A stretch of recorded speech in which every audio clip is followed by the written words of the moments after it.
Perfect, bro. So side effects include nauseous, diarrhea, headaches.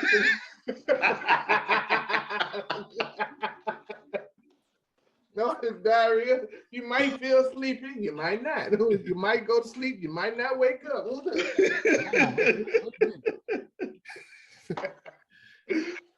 You know that part when it goes like super fast to tell you patients have also experienced diarrhea, and it goes real fast. It goes fast. It's like, hold up, wait a minute now. Oh my God! Think about, but look at how deceptive that is. The commercial is some birds chirping, a lady walking around and smiling and doing a little salsa. And you know.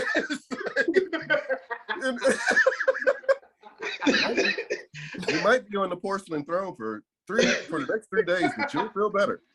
It's like, damn. Oh, man. It may cause blood clots and all this other. If you are taking this and you're pregnant, I'm like, okay. Not recommended for those who may be pregnant. I can't do it. I used to be able to do it. Damn it. Any other side effects? Talk to your physician. Like, goddamn, like, lady. I'm dead at that point. If you can't stop shitting, please call 911. Damn, it's already done. If you can get to the phone. Hopefully you got your phone with you. Oh man. The background music for that commercial should be I get so weak in my knees I can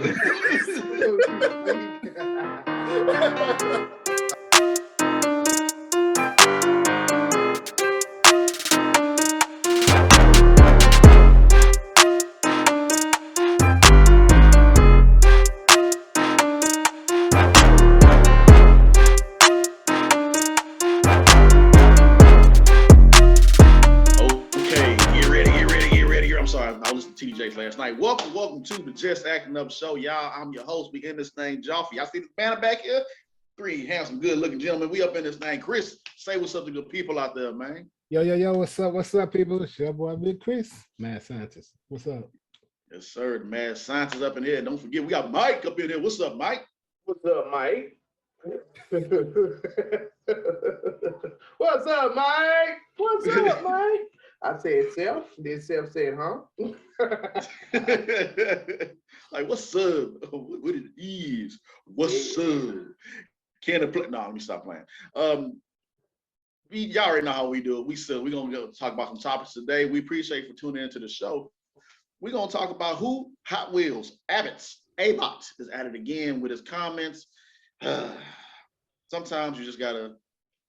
But we'll get into that later on. And of course, we got sports news, what's going on with a certain retirement, well, we know who retired, but we're gonna talk about it as well. And other sports news as well as what's been going on in Houston, Texas, what's going on with these 2 actors that's been nominated for awards as well.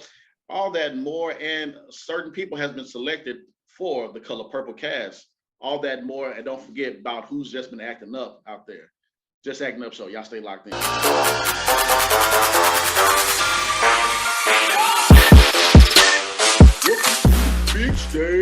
Big stage. Man, before we get into the show, y'all already know what y'all gotta do. Wow. Right there. That's right. Right there. Right there. Like, comment, and subscribe. And share. We everywhere. Yes.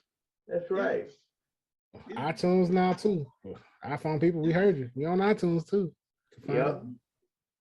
Tell you, my mom always said if you say things 3 times, it'll repeat and stay in your head. So like, share. Subscribe. What you ASMR now? ASMR gonna cut the check. Man. Just Acting Up Show. All right, let me stop playing. Oh man, y'all know we crazy. We all talk about some crazy stuff, but not as crazy as this dude right here, Governor. I gotta stop saying Abot, but I don't know. I pronounce things like that. Governor Hot Wheels. Hot Wheels. He not leading the way. That's for all you people back in the commercial that. Go to YouTube, you know what I'm talking about. So anyways, Governor Abbott said he could not guarantee power would stay on throughout Texas this week, just 2 months after he promised the lights would stay on this winter. Brother, sometimes you just gotta shut up. This is we already know that when you're dealing with the forces of nature, things happen. Even though you had like a full-on year to plan for some stuff and do some stuff, but hey, yeah, sometimes you gotta be careful what you say and what you promise, because yeah. So I mean, nothing changed since last year. They stayed on the same grid. They never moved it, because they make too much money off of being on their own grid. So, this is him trying to soften the blow just in case it did happen again. Yeah. And it did in somewhat ways thousands. It's not a lot as last year, but like I told a couple of my coworkers as we was freezing our behinds off last night, if it would have rained for at least 2 hours straight Friday morning, yeah, we would have been in the same position for sure. So, but I mean, some people are without lights, busted pipes, but it's not as bad as it was last year. Yeah. So we'll be thankful for that. But yeah, it still sucks because if we do have those kind of problems, then it's over. It's over like the 31st of October. Dang. I'm right with the rhymes. I knew we come with them bars this morning, homie. Like, Yeah, boom. Hey, love it. Oh man. So yeah, man. Y'all remember to, like Chris says, keep your Theraflu ready. Because it's chilly outside. Bobby Womack. When it's cold outside, girl, who you holding? I don't know. Valentine's Day right around the week, but we'll get back to that later on. I'm sorry, we with it this month. So let's go ahead and get into some sports news. What's going on? Of course, we know Tom Brady has he's finally, we talked about this on the show last week. He's officially retired. I have my story about Tom Brady. I'll let y'all talk about him before we get into all that. But let's talk about it, man. Tom Brady retiring. What y'all think about this? It's about time. Let somebody. I'm like, let somebody else get a chance. Like you ever be playing a game like and with the friends and that one friend that just don't want to get off the game. Like, man, let somebody else get a chance. Like, finally, yeah, you did enough. You did enough. That one friend that just keep on picking the same player every single time. It's like, come on, bro. Please, man, can you pick somebody else? This guy is already like unstoppable. He's 99. Besides rushing, he probably like 14%. But throwing the ball at 99. Please pick somebody else, man. You already got dog. Boy. But I will say this. I'm not a Tom Brady fan, but he's the GOAT when it comes down to longevity and his devotion to the game. 22 years is a long time. This man has missed out on a lot of key moments with his family. Yeah. So you got to think about like his devotion for his goals is incredible. Because can you imagine yourself doing something for 22 years? Like with that sport, like some people be on the job for 22 plus years, probably more, but they get used to it. But that sport, that means that's OTAs, practice, summer league, whoop the whoop, this, that, the third. And all that. Studying the playbook. Then you gotta add the postseason along with it too. In the Super Bowl at 44. I think he was done. I know the moment he decided to retire. I know the exact moment he decided to retire. When? A few weeks ago, when he was trying to talk to Antonio Brown on the sideline. I think Antonio did it. They say Cooper Kupp. Cooper Kupp didn't do it. No, I think it was Antonio. I think like, man, tired of these youngsters. I think he said something else besides youngsters, but that's in the end. But I think so. I honestly think so. AB is the one that took Tom Brady out. Yeah. Yeah. I don't think it had nothing to do with football. He's like, you know what? I don't want to deal with no more youngsters on these teams. He was like, man, I done put this man in my house. What's I enough, man. He put his feet on my couch. Boy, got real good and comfortable. Man, shit, my wife washed his clothes. You know, our light bill went up, water bill done went up. I ain't say nothing. Mm-hmm. You know, now ESPN gonna have to find somebody else they're gonna have to talk about now. That's what I'm looking forward to the most, because they always talk about, no shade to LeBron James and Tom Brady, but they always talk about them with anything. And I'm like, you know, y'all have other players and people that y'all can talk about, but I mean, hey, that's just how it is. They always need a certain face. I think the common enemy is like gone for the non-Tom Brady fans. Mm-hmm. I think that's going to be the miss, because you look forward for like, yes, man, who's going to stop Tom Brady? And now it's over with. It's kind of like if the Cowboys wasn't no more in the NFL. Like, can you imagine that? It's like, damn, who we going to root against now? Yeah, that is true. When that big villain is finally gone, when Thanos is finally gone, who next? So, LeBron's getting close to that age too. There was a report that came out about him.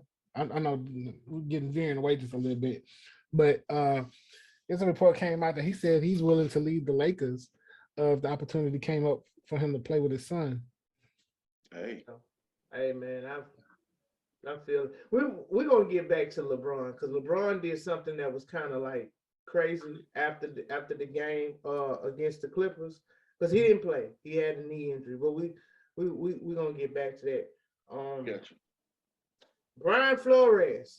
My ears have been burnt.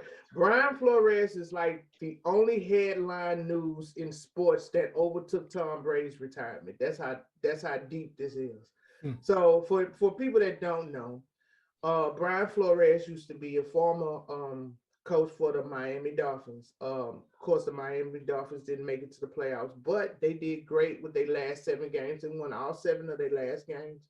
And Brian Flores, he got fired at the end of the year from the Miami Dolphins, and he was up for a job for the New York Giants. So his interview was on Thursday, and Mr. Belichick, as great as he is on the field, his text message game is terrible.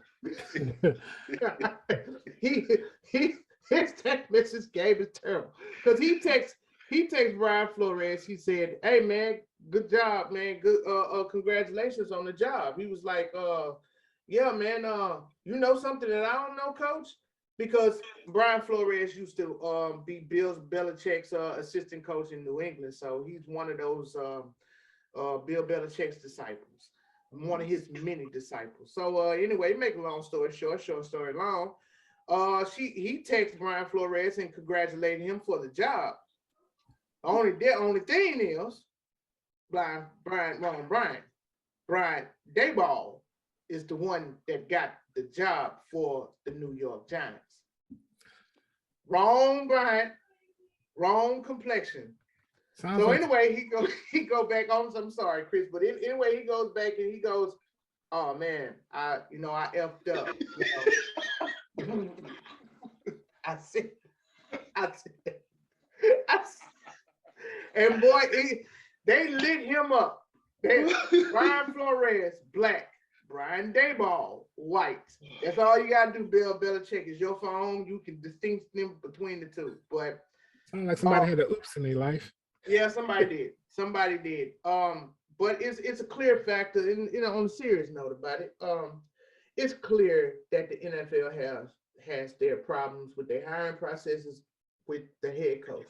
This is clear cut, plain and simple. And then also too, it's the back door for me, because they knew, Bill Belichick knew ahead of time, and we know Bill Belichick is for the Patriots. So how Bill Belichick, the good old boys, how they got their cliques and the owners and their favorite coaches.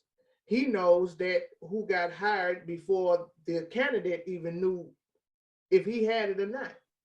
So it was already talks. So it's back to the Rooney Rule. The Rooney Rule was established in so many years, of 2003 to be exact, from the Rooney family, the Pittsburgh Steelers. And that Rooney Rule states that you have to at least give 2 black head coaches, candidates, time and the opportunity to get to go for the job. So it looks like Brian Flores was just a token. Like, let's go on and get him out the way. We got one more, and we interview that one, and then we're gonna announce who we really had all along. They give these black coaches, opportunities for failing teams. They're not gonna give you an opportunity to coach Tom Brady if Tom Brady was still in the league. With all these other premier teams like Joe Burrow. They fire their coach the next day. They're not gonna give it to no black person. That's not gonna happen. Same thing with the LA Rams. So I need the NFL to stop, save your paint, save your labor every year.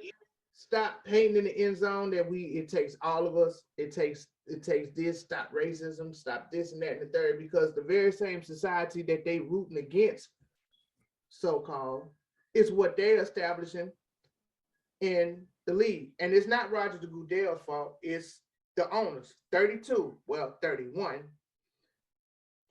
owners with no black head coach, and they go hire the head. I know I'm going along with this, but it's a lot, and I'm trying to cram it all in. You good? They go grab the less qualified person for the head coaching job. Mind you, these head coaching jobs are millions and millions of dollars. Okay, for example, McCown, he's up for the head coaching job for the Houston Texans.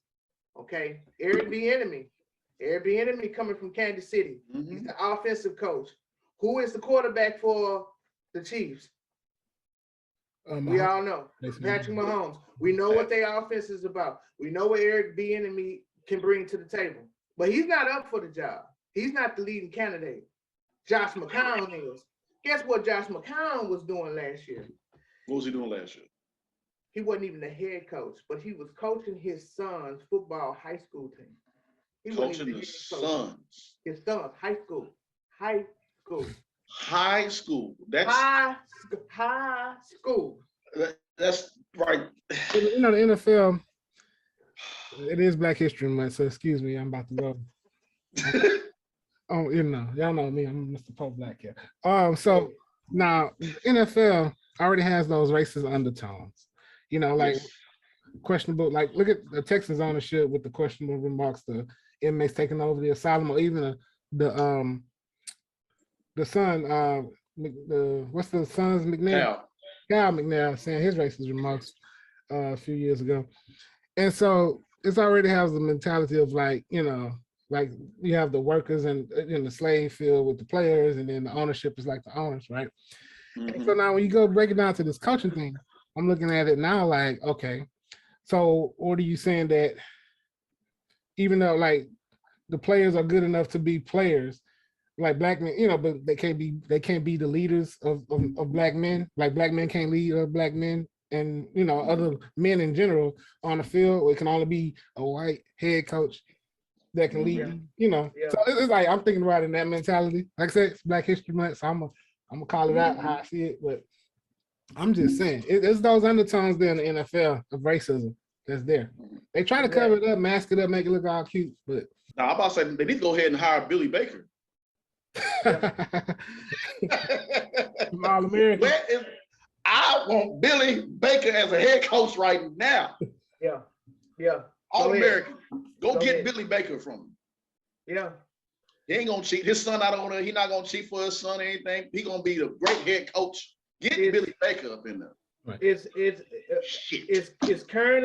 currently, and the reason why I say it's 32 teams, but I say 31. And let's set aside, this is my Pittsburgh Steelers, but let's set aside the fandom that I have for them.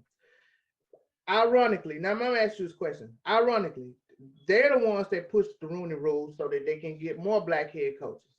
After Bill Cowher left, they hired Mike Tomlin. Mike Tomlin was a defensive coach, I think for college or something, if my history is bad.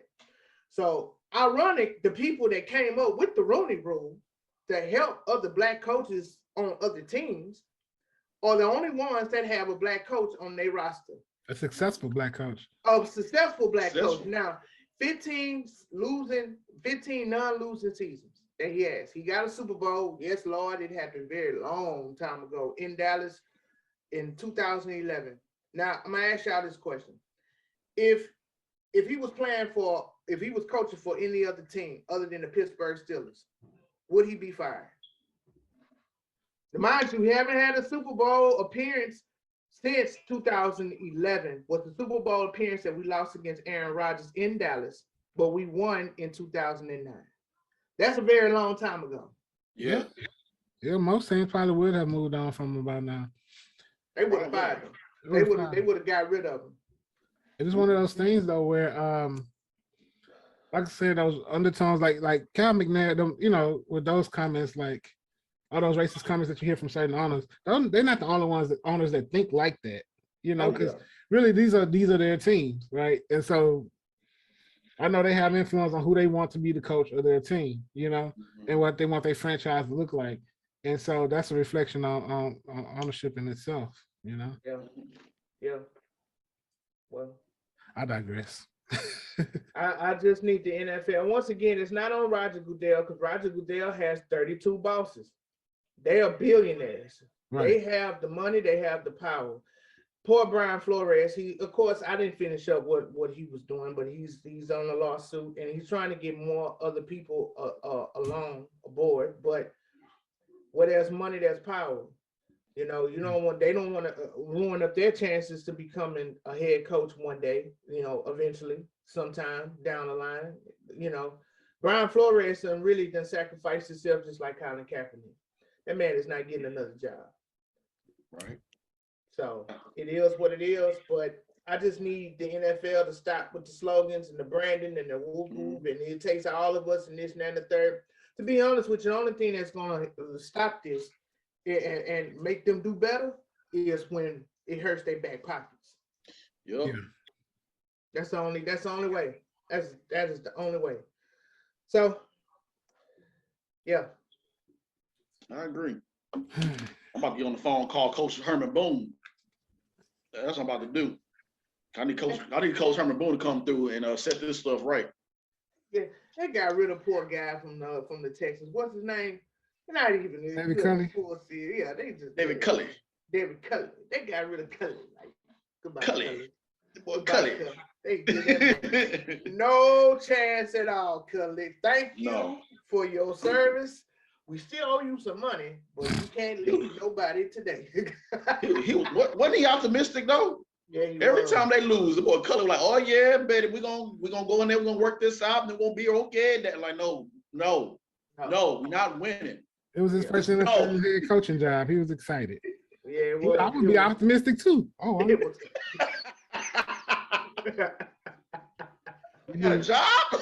He was 60-something years old. It's funny, man. I feel bad for David Culley, but it just show you how messed up the NFL is, man. This man waited for years. He waited a long time, his whole life, really. 60-something years old. Come on, man. That was probably his last opportunity. They got rid of him in a quick. That boy just happy, bro. Like, I got a job. I'm a head coach. You can't take that away from me. I got that title. When he got here, though, he thought he was gonna be coaching Deshaun Watson, and then that stuff came. Then he got here, then seen like, okay, what quarterback we using? Oh man, okay. Like who? Davis Mills, Tyrod Taylor. All right, Tyrod. Okay, well, God. Now, what's the receiver core look like? What's the receiver core look like? Oh, we used to have who? Boy, that's and he gone. That's just like Coach. We struggling over here in Houston, Texas, because that's just like Coach Silas with the Houston Rockets. I'm about to get Westbrook. I'm about to get Harden. Oh yeah, I got a good, solid, decent. Yeah, I work with this. Deuce, gone. Like God, like even though that's basketball, but still, it's just like we going through it. The Super Bowl is right around the corner. So the Rams and the Bengals, man. What alternate universe are we in? Man, my gosh, I didn't. Bengals? When As last a time? long time Pittsburgh Steelers fan, Rams, it's up to you. It's up to you. Please, Rams. Please, Lord. Please. We can't have this. I stay next door. Ironically, I stay next door to a Baltimore Ravens fan. He is a good guy. That's my boy. But you know, I just don't agree with his team. But long story short, that night he was like, bro, we cannot let this happen. I said, who you telling? The Bengals? it's enough that they already won in our division, but the Super Bowl, now that's a little bit too much now. A little bit too much. If the Bengals were gonna win, I would have wanted it to be under Marvin Lewis and Andy Dalton era. Yeah. But I don't, Joe Burrow, and Joe Burrow, I don't know yeah. who's the coach for the Bengals now. I don't even know. I forgot his name. I tried to remember it for the show, white. but I know he white. We know that. We know that for sure. He white. But no, I think I do want Matt Stafford to go ahead and get his just due, because he was in Detroit. He put some work in Detroit, and I guess Detroit are looking now like, dang it, like it really is. I wonder if they think like it really was us, you know. You always gonna have that in the back of your mind. Yeah. Like when your ex goes to somebody that like, damn, maybe it was, man, was it me? A moment of reflection. I do know it's a silver lining when that they are even in the Super Bowl, because I know the Browns is looking stupid, because as soon as Odell got on that team, he started balling. Mm-hmm. Now the Browns is looking like it was us. It was old shake and bake. Baker Mayfield, old shake and bake. Oh man, so yeah, Super Bowl, man. Y'all get ready, get y'all, y'all snacks and everything. That's cheat day for me. So yeah, I'm be grubbing and enjoying. Come on, Floyd. I'm not going to be enjoying nothing. I'm gonna be on pins and needles, because the Bengals just can't. The Bengals can't win. God, they can't win. They just cannot win. Sit back and enjoy the show. Different, man. I got a Super Bowl story, but I'll say that for at the tail end of the show with Tom Brady and everything else and stuff. But let's go ahead and talk about LeBron James, LBJ. What he do now, Mike? What did he do? Well, apparently, Reggie Jackson, not that Reggie Jackson, but the other Reggie Jackson, basketball Reggie Jackson. Oh, they had a very good game. AD is back, and AD is playing AD-ish, and Russell Westbrook is actually playing pretty good. He's actually doing pretty good. You know, I don't know about his turnovers, if he had any, but I know it's nothing probably like the beginning of the season. So, you know, as they was clicking on all cylinders, this is the game without LeBron, because LeBron had swelling on his knees. They had a little back and forth towards the end of the seconds. AD did an alley-oop slam dunk. Okay, then they going back and forth, and now here come Reggie. What's his name? Jackson.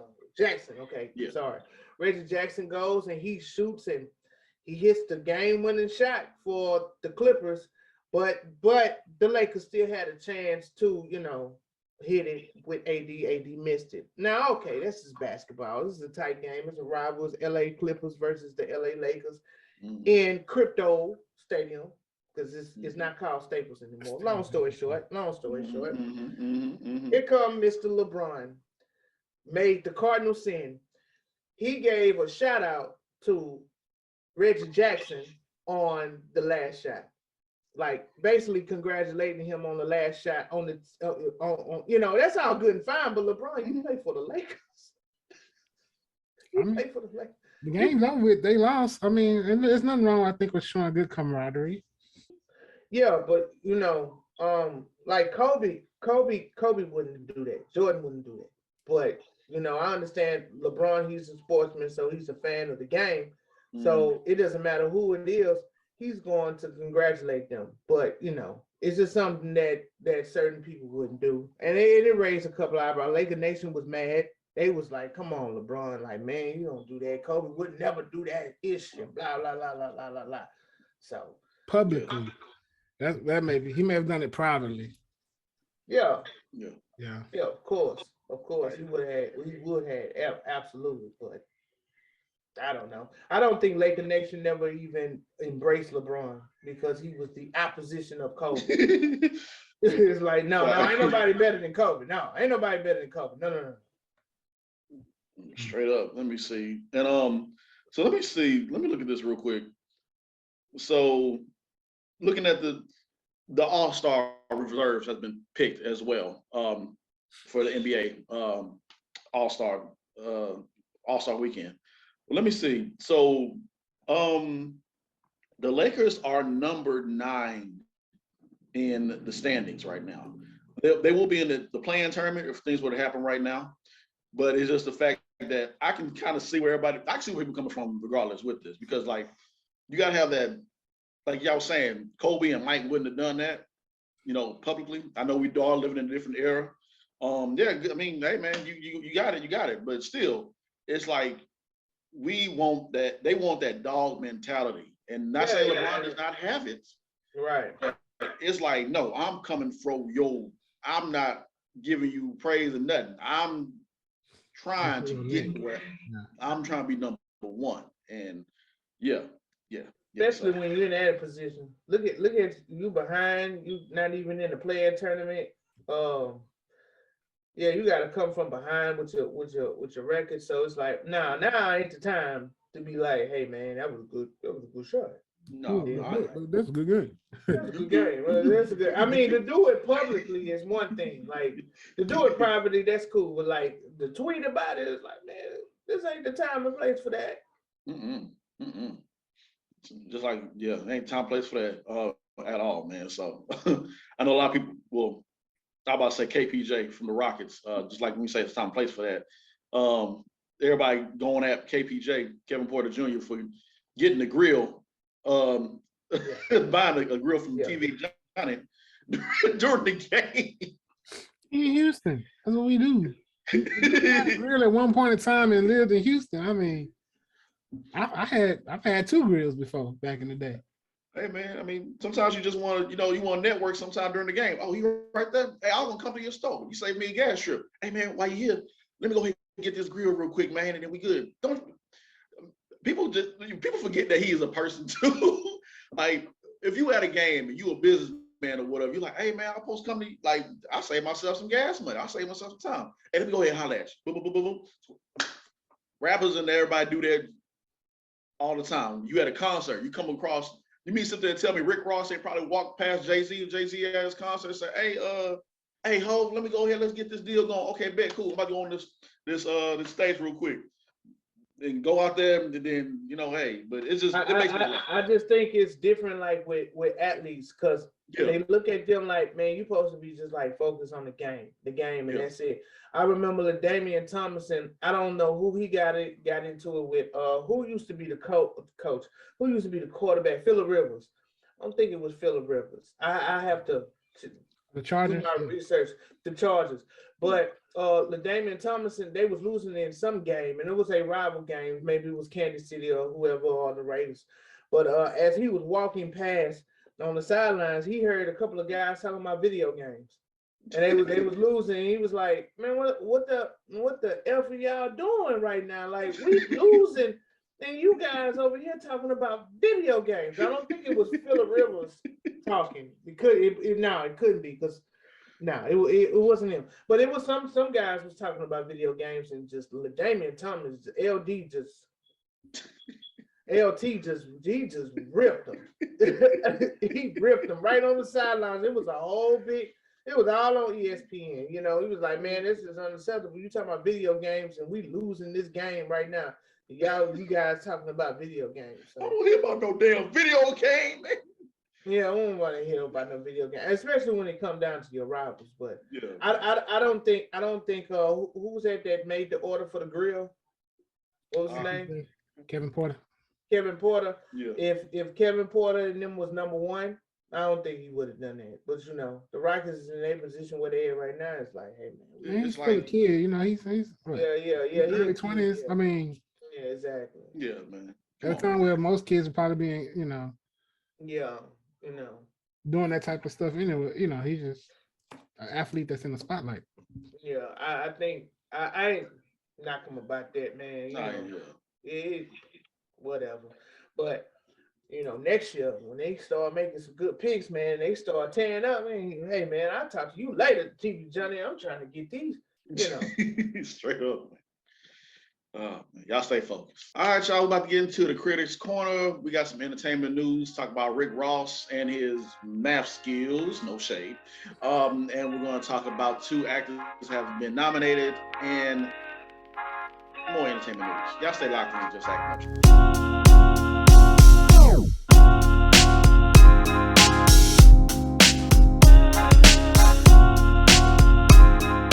All right, ladies and gentlemen. We are inside the Critics Corner, and if you want to go into more detailed conversation about entertainment news, you go to what? Joffrey's VIP room, where I have both my hosts, Ashley and David, that join me. And, excuse me, sorry about that. Yeah, hey, man. Hey. Well, I have my hosts, David and Ashley, join me to talk about different things that go on in Hollywood and Hollywood news, as we have our Rewind segment, talk about things that happened in the industry that's crazy out there, and we talk about what's coming to theaters or to your streaming services. Joffrey's VIP room, y'all check it out, man. Getting into this entertainment news, let's go ahead and talk about this real quick. So Rick Ross, I'm sorry, I gotta every time I say Rick Ross, I gotta do. Yeah, Rick Ross. Okay. Anyway, so Rick Ross says he still hasn't learned multiplication because he didn't understand math in school. Brother. Well, kudos to him for all he's accomplished without knowing multiplication. I ain't knocking him. He got not knocking him. Nope. And he also had to have the right people around him. Yeah. Definitely had to have the right people around him for him not to know. You know, I can understand not getting into the fraction part because I hate fractions. I hate fractions with passion. At least basic multiplication and yeah, at least that's So kudos to him for just having a team that around him that didn't take advantage of and having the right people. Yeah, math is his business is crazy, but math is not my very strong.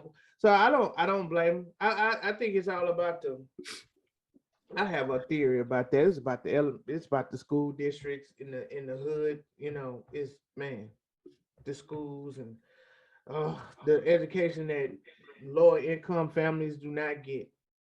I was part of them until I moved from there and I moved to Humble. Then when I got into Humble and the council was like, what the hell? They had a paper out and they were telling me all these questions. Like, what the hell did he learn in elementary school? It's like, he didn't learn shit.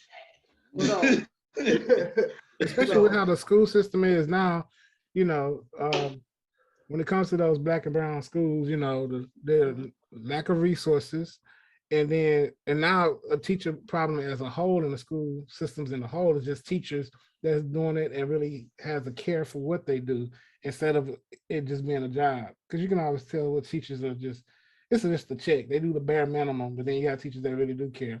So you have that on top of that, and now with the lack of resources in these certain neighborhoods, it's like the odds are stacked against. It really is. It really is. And shout out to Michael B. Jordan. I don't know when is he coming out with this movie. I don't know if it's in production or is it finished. But the movie was about a school teacher. If I'm not mistaken, I have to do my research. But I heard it before that a school teacher was working with the students with the TAS test, but then some other teachers was erasing the wrong answers and putting the right answers. When I was a kid, they did the exact same thing to me.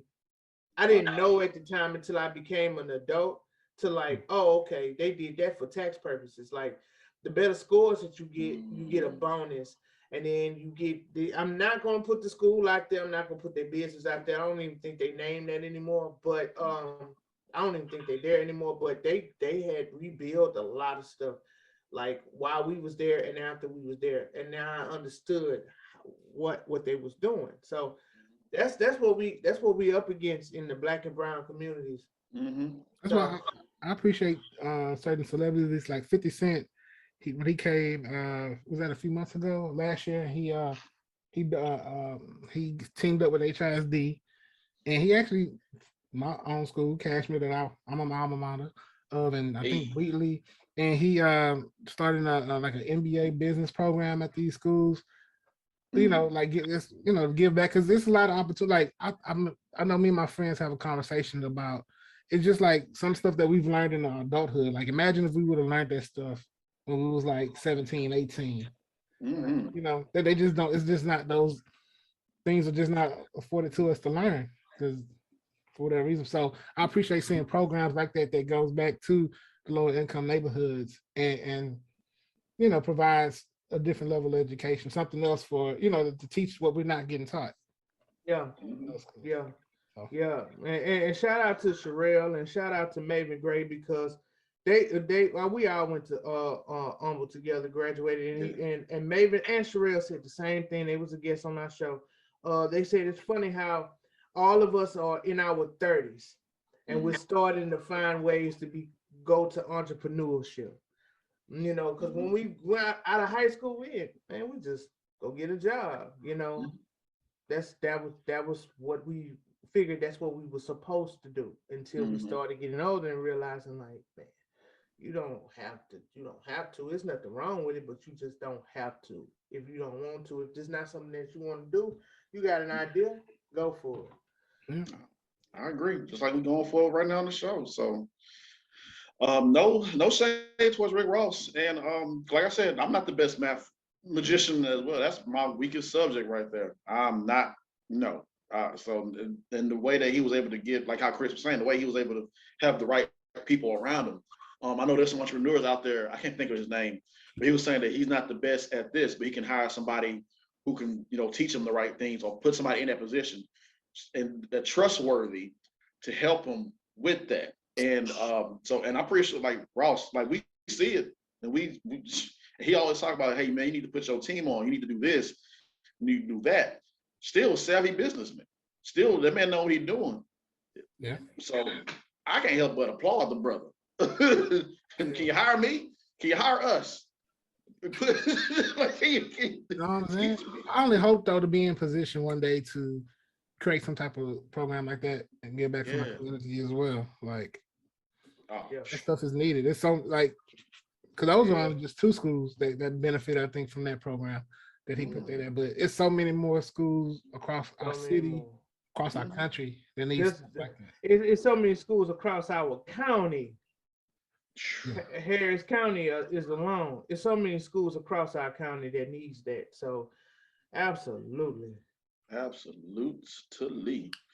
So staying in the little music realm for a little bit longer, we need to find out who we can talk to for the verses so they can go ahead and pay Chris his money because he's been talking about this. His own tape, his own wax last year. Way point.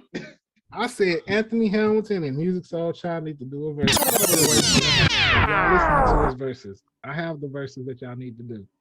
Y'all need to do an Anthony Hamilton and Music Soul Child. Call me for my check. Man, give me the royalty check. I just put it together. Yeah. They need to run me my check.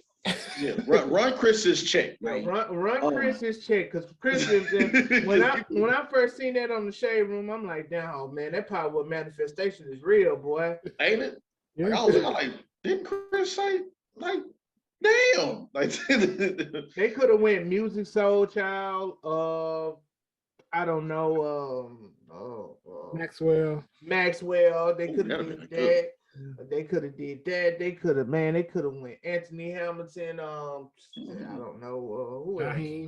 Jaheim. Yeah, they could have did that, but they did exactly what Chris was pushing them to do. So, Swiss Beats, Fat Joe, pay that man Chris. Straight up, man. And this verses will happen on February 15th, the day after Valentine's Day. But we all know if you're in a good, right relationship, Valentine's Day is every day. So I'll talk your talk.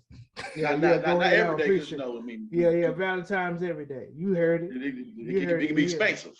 It can be expensive, but hey, baby. That's for them folks that be trying to make up on stuff that they ain't did the whole year, and they be like, they want to slide in. With the hey, that's all year. I don't even get dinner, not even a Happy Meal. Yeah, exactly. I got you some flowers. Like, Yeah, some flowers. But, One day they try to do it all. oh man. I show my love every day. I don't need it. Now, me and my wife, we don't go hard on Valentine's because our anniversary is like right around the corner. It's March the 20. Oh Lord, it's March the 24th. It's our it's our anniversary, and this year makes 10 years. So. 10 years in a row. I'm gonna Tom Brady this thing one day. Oh, Tom Brady. I'm gonna Tom Brady this thing one day. I'm tired. Don't work. Oh man. Speaking of well, we know this show's gonna air on next week. No, yeah, we I'm getting my weeks ahead of me. Build-A-Bear launches adults only after dark. So and this necessary. I'm sorry. Look at the premise. If y'all can see on my phone the picture, look how the bear is leaning. Y'all see how this bear is leaning on this picture? That's that with the rose petals right there, with the rose right there. He's like come on, girl, let me talk to you for a minute. Go on, sit on down. Let me talk to you. This is the Build-A-Bear After Dark. I'm thinking about Marco Spoon and The Quiet Storm, like trying to talk to people all cool. Oh, they're gonna have that would be dope though. I ain't gonna lie, if they have Marco Spoon, Quiet Storm as the voice box. that'd be that's safe. Yeah. Hey man, that'd be over, man. Dude, every time I ran into Marco Spoon, he will always advertise to listen to Magic 102.1. It'd be the most crap. I'm like, what are you like? Okay, every time I ran into that dude, and he just. So you met Marco Spoon before in real life? Yeah, I met him two times in the most random situations. One time was when it was a Texans playoff party at Improv at the Improv Houston, and pause beforehand. I went into the restroom, and you know, you're supposed to be stall. You skip a stall, man. And so he went right next to the stall right next. I'm like, and he talked with that deep voice. I'm like, I thought you were dark skinned, but he light skinned. And I walked out, you know, washed my hands and everything, walked out, and I tripped over the rug a little bit by accident. He said, "Let me help you out there, young man." And I said, "Oh, appreciate you. I appreciate you, Marco." He's like, "Yeah, hey, remember, this is the Magic 102.1. I'm like, okay, all right, bet. Fast forward, I think it was either that year, later on that year, Magic 102 had their little before school starts, they have like their little summer block party or whatever, at downtown Jones Hall. And so I just so happened to get on the Metro Rail, take my backpack, and I just went out there, and I didn't know they were doing it. That's when I found out about it. I'm like, this is a real cool scene. And then Marco, it was hot, and Marco was underneath this canopy, and he had the boy just laid out like, shh. It was like, God damn, hot out here. I'm saying, oh, what's up? I said, hey, what's up, Marco? He said, what's up, man? And you know, I talked to him for a little bit. And he said, hey, remember, listen to Magic 102.1. I'm like, why you always trying to advertise yourself to me every time I see you? So it was just automatic, but cool dude. I thought he was dark. Everybody knows Marco Spoon, The Quiet Storm. We know. Yeah, we used to work under the same radio umbrella. Last time I seen him, he was at a barbecue. Oh yeah, that's right. He's working. He was at a barbecue spot. He was a barbecue. Man, the old Marco Spoon. Okay, cool. Boom, The Quiet Storm. The Quiet Storm. Okay, anyway, I pray he get out of here, get out of the ticket. Duh, I didn't mean to go that fast. That was my fault. Oh, you can just go. Like, if you stop advertising stuff to me in that soothing voice, man, stop talking to me, man. Can you imagine Marco Spoon in child support court? He's like, Marco Spoon didn't know that was his child. The judge would be like, Marco Spoon didn't know. Didn't know. Stop talking to me. And then that woman would be like, don't vote for this. And then look, on the job, you've been working late every day for the last 2 weeks. I'm sorry. I didn't mean to come to work late. I need to set my alarm better. It's okay, Marco. All right, Marco. Marco, just go ahead. Marco, Just take go, the go, whole go, week off. Just go go, ahead. go. Go take the week off. Just go take the week off. And before he leaves, he just said, hey, remember, listen to Magic 102.1. Get your ass out of here, doc. Always advertising, but that's dope, though. That's how you do it. That's how you do it. Oh, Marco. That's how you do it, man. So, man, before we get into this other entertainment news, I don't know if y'all watched The Masked Singer, but Giuliani was on The Masked Singer, and the judges, King Jong and Robin Thicke, just walked off. Not like Marco Spoon would walk off, but they stormed off. Really? So, yeah. I think they were shooting the first episode, and it was revealed that Rudy Giuliani was the unmasked singer.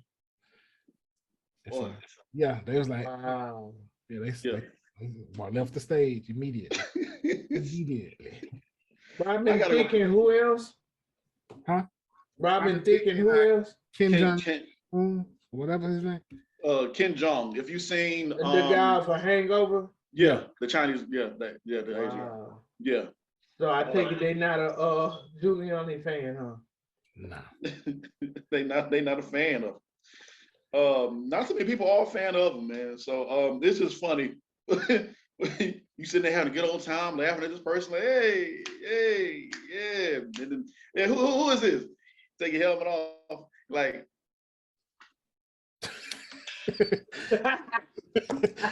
Show over. Well, it just shows how authentic the show really is, because they didn't know who was that. I was just finna say, well, why they didn't tell them ahead of time? Then Michael, it wouldn't be called a mess. It would be, yeah. They want your natural reaction. They want your natural reaction. All right. They hit you with that. Hit you with that. All right, I'm about to head on out. SpongeBob. Wow. Oh man, so that's classic. That's too funny. That's gonna be meme after meme after meme right there. So yeah, I think it hadn't. I know it hadn't aired yet. I don't know when the season comes back, but it's gonna be the first episode. oh man, that's classic. I keep that all in there. I wouldn't edit nothing. No, I think they will. I think they are. Just keep that exactly where it's at. I wonder how they got them to come back though, because you got to give like your thoughts on it, or they just because usually when after they unmask it, they just try to get a few comments, so they'll just probably focus the comments on the ladies on the panel and just call it a day. Pretty much. They gave their comment when they walked away. That was their comment. Yeah, that was their comment.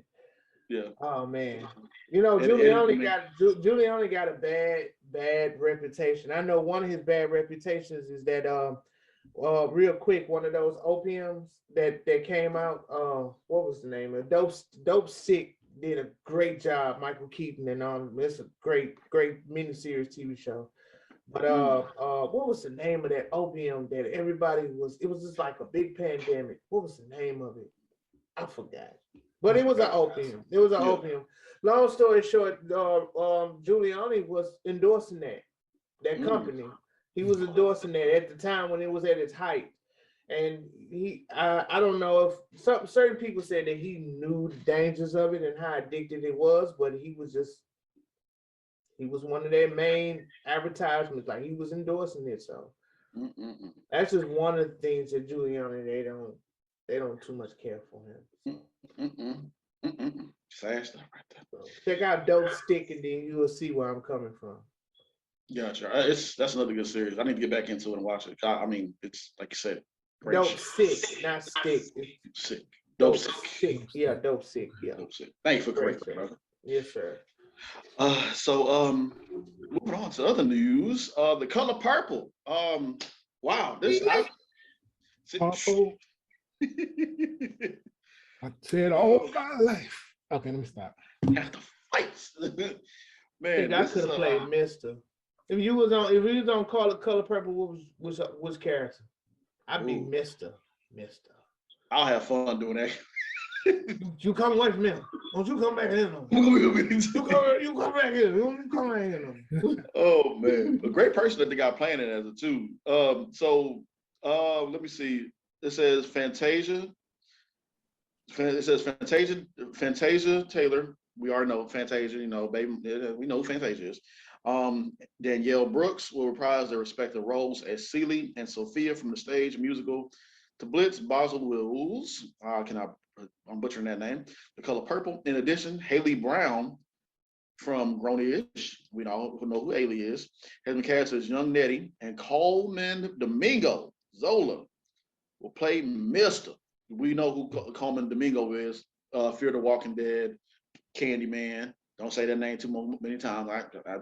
Yeah, and Danielle Brooks is from Peacemaker. If y'all watch Peacemaker, she's on Peacemaker. Yeah, she's really a lot of people are loving her. So yeah, Oprah Winfrey, Steven Spielberg, and Quincy Jones have reunited on this project as well too, to do this. And I believe Oprah called what's her name as well to congratulate her and wish her luck and everything. So yeah, we already know Color Purple is like that's that in the Black community for films. So wait a minute, one of you two didn't watch it. No, I've seen it. I've seen it. You recently saw it though, didn't you? My mom used to watch that back in the day. It's How you think I know the line? Nah, somebody didn't watch it because I remember I had this come. I know my wife never seen The Color Purple. I'll be honest, I've seen it, but not all the way through, because it was certain movies that my parents wouldn't let us watch at a certain time. So I remember bits and pieces of it, but I never really sat all the way through and watched it. I do remember some parts on it. I do remember laughing at him. What's the name? You're saying it's gonna rain on your head. That's when I used to crack up and laughing. I used to love funny shit like that when I was a kid. But other than that, I heard they talking about Taraji may be playing Suge. Yeah, Taraji gonna be in it as well too. She'll kill it. Now it's a musical or a remake. It's gonna be. I think it's gonna be like a musical type movie, like because it's like it did good in on the Tony on the Broadway, and so I think it's gonna be like one of those with music included. So it's gonna be the same thing, but I'm not sure. So I'm not exactly 100%. So don't quote me on that, but I'm hearing that it's gonna be like a hip hopper type thing. Oh God. Please. So we'll see how it goes. Well, it's Spielberg, so and then Quincy Jones. You can't miss. They can't miss. They really can't miss. They honestly cannot miss. Oprah can't either. No.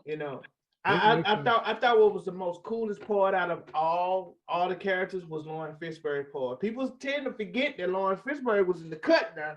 He was in the cut. He had that guitar. He was like, he was in the cut. That just goes to show you, man, this acting game. You just got to keep grinding because you just don't never know. Lawrence Fishburne was in the cut and he was marching down there. Oh, God is gonna tell you something. Hey. Yeah, he was on his way. God's trying to tell you something. Yeah. So man, I don't believe Chris seen it. I've seen it several times. Although you just don't want to believe it. I don't believe it's somebody. It's somebody. I know my wife for sure. It's because I think it's the Lion King. Somebody didn't see some epic movie in this group. I'm pretty sure it's part of I said I hadn't seen Harlem Nights. Yeah, that's a classic right there. You got to watch that. I think that was it. Yeah, that might have been one. That might have been the one. Yeah, that might have been the one. Yeah, you got it. Yeah, Harlem Nights. That's a classic right there. That is a classic. Oh man. So moving on to some more news. So this right here. So we all know who AJ Johnson is. House Party, Baby Boy. Yeah. So Angela has her podcast. I think it was Angela Yee's podcast. So I'm not really sure who it was, but they had a conversation, and AJ Johnson came out and said that the conversation came up and they was like about threesomes. And AJ Johnson said she had a threesome with two men. Now when you like hold on now. Now when when you step, you're like, hey man, no, hey man, that's what you do. No sex shaming. I'm just saying that's what you want. That's what you want. But then she went into it, and we was like, the way she described it, she's like, okay, they was playing hopscotch with her. You know, he threw her they threw her over there and threw her over there, and they just taking turns, you know, getting down. So she said, what a way to start her 50th birthday off. So I mean, something about this, I was like, I knew she was I kind of knew she had a little freak in her. So, you know, so yeah, AJ. I ain't gonna lie, I'm looking at AJ Johnson right now. She is fine. She still look good. She still look good. She still look good. But I can't go for that. No. Nope, I can't do it. No can do. I can't go. I'm not a fan of putting your personal business on display like that. For everybody in the world know. And then especially, you know, my spiritual walk is all, you know, it's not in the confines of marriage and everything that she's doing. So I'm just like, but just the messaging, you know, just, I don't know. I don't think she needed, I think it was like, who was asking? You have to tell everybody all that, you know. Nobody was asking that, but hey man, hey, whatever floats your boat. That's for you. That's for you. You know, that's for you, AJ. I ain't mad at you. I think Rain said you want some breakfast?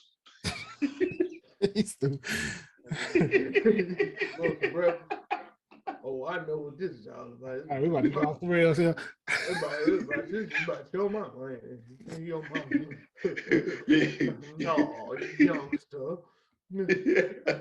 He come in there and lay down on the bed. And sometimes, y'all little nigga, you don't know nothing about that right there. Drinking all, it's the way how he held the pitcher up and drank the Kool-Aid that irritated me, that made me mad. He just, the disrespect. You get all the disrespect, man. You get all, you don't leave the corner nothing. And then you don't got a cup, you drink out of a pitcher, and you're gonna turn around and ask me, do I want some eggs? Mama. Come get this man. Come, where you found this man? Where you found this man? After he got down with your mama up in the other room, when you were sleeping in the other room, I'm sorry. Don't forgive me, y'all. Forgive me. Jody? She already took a left. Oh, sorry. All right, it was the bunny hopping for me. What he did. The bunny hopping for me, man. I said, God, dog. That bunny hop was out of there, bro. Like they could. Oh my God. Man, they could. Man, that was Jody's fault. Jody, you got 2 baby mamas. choose whichever house you choose. Cause your mama, at this point, your mama trying to live her best life, dog. The bunny hopping would have been done with me. I'm done, dog. I ain't fighting. This house no longer belongs to me. Let me go ahead and find me a good job, get everything settled with Yvette. Yeah, I do love my son and my girlfriend. Yeah, I do love them, and I want to make things right. Give me a good job. Why Jody didn't? Because wait, Jody. Okay, yeah, Jody was. He just got out of jail recently. He was in jail, right? No, Jody had 2 baby mothers. I know he had 2 baby mothers, but wasn't he in jail too? Did he spend time in jail or prison? His mother was in jail, I think. Was it? Yeah, his brother got killed in the streets because the mama had kicked him out. Right. Okay. But Jody never served time, did he? I think he served a little time, but you know how that county probably that's what I think he did. I was trying to figure out, why didn't you just go get a job, man? I'm trying to remind myself. No, his friend, who was his friend played by? Omar Gooding. Omar Gooding. Yeah. Omar Gooding. He was the one. He was about that life for real. Jody wasn't. But my thing is, Jody had 2 baby mama homes to choose from. One had an apartment. I don't know if the other one was staying with her mama, but she actually had a home. Man, go choose on. Man, your mama over there getting bunny hopped on. In the next room, and then you wake up, you know, your man drinking the Kool-Aid, African, butt naked, just the neck. You know, like how Friday when Pop say it's gonna be the ball show, like They doing all that with Jody in the house. That movie was just about him just trying to figure life out as a youngster. You know, he Pretty much. took him a while to figure it out, and then he eventually got it together, like we all do. I would have figured it out. I would figure it out. I would have figured it out. I would have figured it out. That big sign right there. Like, I would have figured it out. Right, The yeah. shootout with Snoop Dogg wouldn't have been the one. No. I would have been gone long time ago. Yep. Let me go work some things out. Let me get me a nice job down the street. I'm good. I'm not ashamed of flipping burgers or whatever I got to do to get to hell where I need to be at. My favorite scene in that movie was when they was playing Marvin Gaye in the background and it was raining, and she said, "Jody, I busted a tire," and then Jody was like, "That ain't about problem. Close the door." And then they were playing that Marvin Gaye, "You was my wife." That doggone movie is so toxic, bro. Like y'all, it's a lot of women. That's my favorite movie. He got in that car like, he don't love me no more. And what killed it was the song, the Marvin Gaye song. You was my wife. You was my son. Oh man! All right, we can talk about that for hours, but let's go ahead and finish this up, man, and end it off on another good note. So, congratulations to Will Smith and to Mahershala Ali, man. BAFTA. So, reading this article real quick. It says that Mahershala Ali, Swan Song, and Will Smith, King Richard, on first ever Best Actor BAFTA noms. Worth nothing that they are the sixth and seventh Black actors to get a nod in this category in the last 54 years. Before that, it was split into two Best British and Foreign Actor. Once again, Denzel Washington was snubbed for a nom. Interesting that he's received 9 Oscar noms in his career, but not one BAFTA nod. So yeah. So congratulations to both of them just getting nominated for BAFTA. That's I got a thought on that. That's done. I hope Will gets his Oscar this year. Yeah. He did really good as King Richard. I still haven't seen King Richard. Yeah, really, it's good. It's really good. It's good. I enjoy it. Like I said, what we talked about on the show. They need to acknowledge what's the name, the lady that was in it as well, is Cole, the lead, the main female lead who played as the mother of Venus and Serena. I can't think of her name right now, so forgive me on it. But yeah, they need to acknowledge her as well too, because she couldn't. Yeah, the thing on there. They played off of each other real well. Yes. I mean, they felt like a real couple. Her name was Ajane Ellis. I see it right. I was just about to look it up. So yeah. Yeah, shout out to them. I am going to get to King Richard. It's just I've been hit with a lot of other things in TV right now. But I finally got to finish Ozark. I know I am late, but Jesus Christ. Good Lord have mercy. We're gonna say that for another day. Cause I know I'm late with it, so the buzz is gone, but whoo. Oh yeah. I'm happy we ain't gotta see a certain couple on screen no more. Ooh. Thank you, God. I got tired of seeing that, and it looked like it was just so forced because she was like that, and he was like, yes. Like, Jesus Lord. Yes. Come on, man. Come on. Man. Speaking of TV shows, though, Raising Dion came back with a force. It was good. Ooh, did you guys see that rollout that Netflix got? The new 2020 rollout? Oh, like, yeah. All that, oh my good. I was laying in the bed and I'm just looking like they got this person, that person, this movie, that movie, this movie. It was going so fast, but they have a lot of stars, A-lister stars, A-lister movies. Like, man, it's a lot. Netflix. Now you know why Netflix don't went up on their prices. Boy, that's why they get Denzel on one. Oh, you just better be ready. It's gonna be $30 a month now.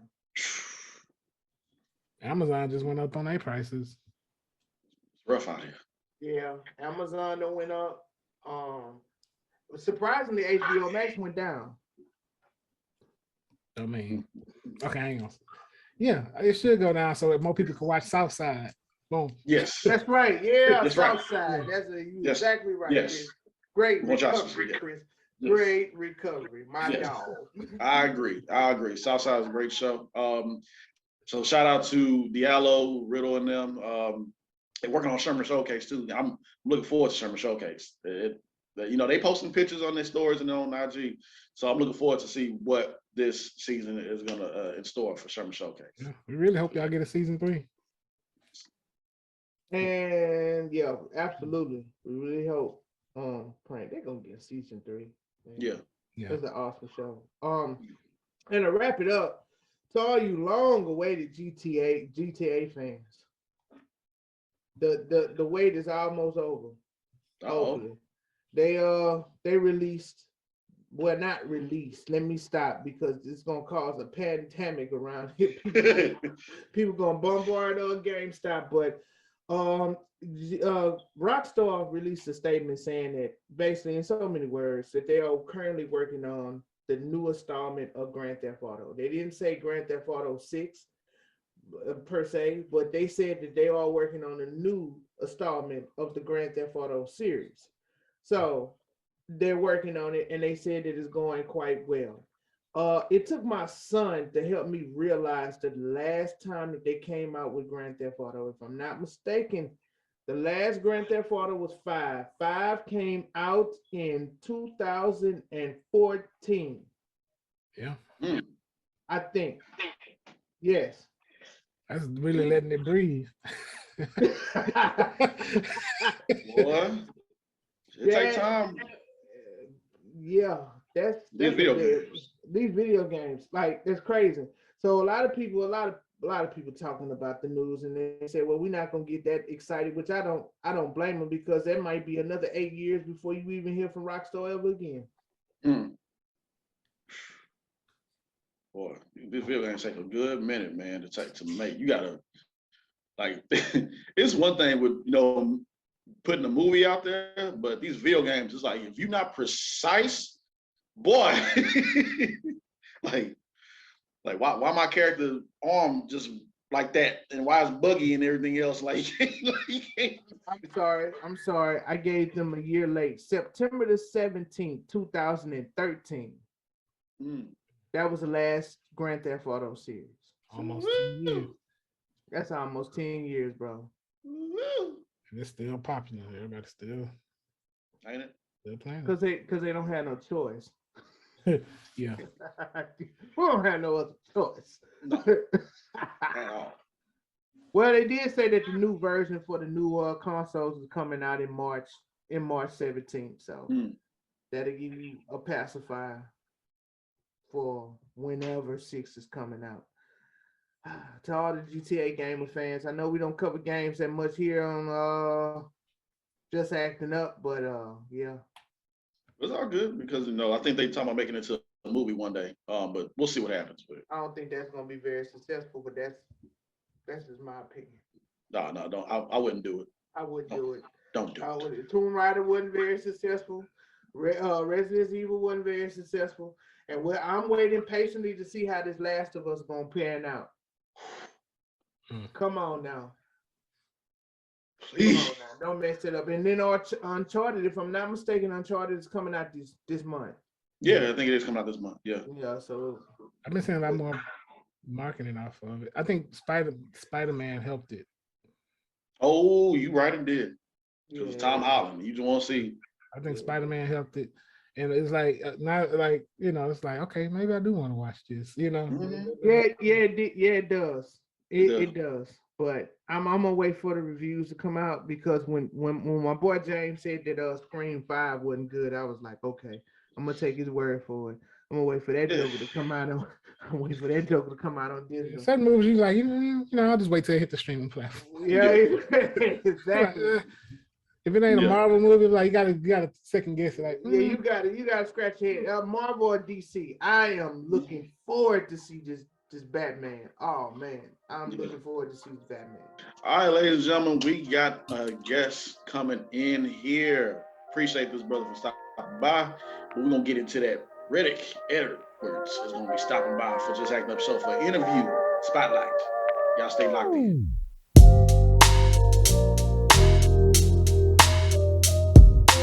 All right, ladies and gentlemen, we got another special guest up in the building. We are talking to Mr. Redick Edwards. What's up, brother? We got that brother in, man.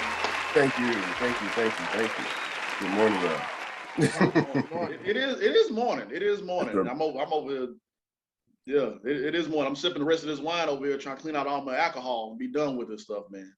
You drinking Jesus juice this early in the morning? Like, hey, man, like I said, I wanted to finish it off, brother. It's 5 o'clock somewhere. You're not a quitter. I'll give you that. That's the attitude I like to have, man. Oh man, but no, it's not just a little taste, like John Witherspoon said. Just a little taste, man. So just a light perm. Okay. Just a light. Bing. Okay. Man, Redick is so cool, man. You know, the first thing that stands out is your name, Redick. I bet you when that Vin Diesel movie dropped, you was like, yeah, Redick. Oh, my name is Redick. You see it, don't you? Redick. Man, one hospital I worked at, they called me Chronicles. And not too long ago, Ben came out on his Instagram, on his social media, and announced that they had completed the script for part 4 to the Chronicles of Redick series. Well, trilogy now, quadruple, wow. But Furia. And so that's one of those gigs I would love to be. I would take a background role. I would hold some coffee on that one, because he's a really good actor. He's been able to show his range, and I like that particular series. That movie, that installation is kind of cool. It's dope. I like the way they shoot it, and I love his attention to detail. He wants it to be right. I agree. Totally agree, man. Man, I already know it's gonna be a great interview. Like I said earlier, you got so many stories. But my first time meeting you, brother, was a couple years ago, and this was another scene where we all improv. And it was supposed to be a debate going on with a couple other actors as well. And the director was saying, y'all feed off each other and y'all just improv. And it's like you're in a relay race or tag teaming. And, we throw it to each other. We finish, we don't step over each other unless, the scene calls for it or if we get the feel for it. And Redick was just so smooth and cool with the way how he would drop his lines. He'll say this, he'll say this, this, and this. He just leaned back. He'll get back up and he was like, yeah. He just leaned back. He was just smooth with it, man. And it was so cool. And after that, we chopped it up, talked a little bit, conversate. And I was like, man, this brother just cool. So yeah, man, your improv skills, brother. Thank you. Thank you. You know what? I've been a student to the game longer than I really recognize. From the time I was little, we've all seen that episode of Sanford and Son when they gave somebody's homeboy a role to come in and say something like, that ain't it. Yeah. And you're like, hold on, wait a minute, how did he get on set?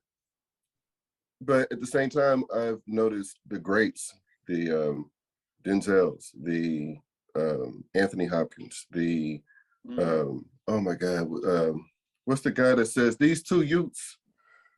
Is that Al Pacino? No. What's his name? The other guy. Robert De Niro. De Niro. You gotta give the scene time to marinate. You can't just say your line and just wait for the other person to talk and then jump in. No, somebody says something. I have something to say, and I might need to take a pause and make sure I can see that you received it. But the body language is something that I learned from an interview with James Earl Jones. Said when he was younger, they had a TV, and once in a while the volume would cut out. So you're left to watch body language and facial reactions. And it kind of showed him just how important it is for not just the words to be right, the tone to be right, but the body language, the facial reactions. It all has to come together for relatability and believability. And so that's what I want any project I go to show that I can become who I need to be for the character, to give whoever's opposite of me what they need for the scene to happen. So what actually drew you to getting into acting? What kind of inspired you to kind of get into acting? You know what? I was in a very uncharted territory in my life, going through I was separated, imminent divorce, and I was looking to rebuild myself. I was feeling like I was losing. I wasn't comfortable with my situation. It's like, okay, I've never felt like this. I don't have control. I can't steer this. And so I was looking at motivational videos and trying to find a little inspiration. And I'll never forget this one particular video I watched. The guy was saying that you need to make a list of things you always want to do and not make it a bucket list and wait until you're 65 with bad knees to do it immediately. He's like, the problem with people is that they plan so far in the future that they forget about today. And having worked in medical and working in dialysis, it seemed to be like the perfect storm, because I had like 3 patients in like weeks apart from each other, where they got done with their dialysis treatment and I pushed them back to their room. And so you get to talk to these patients.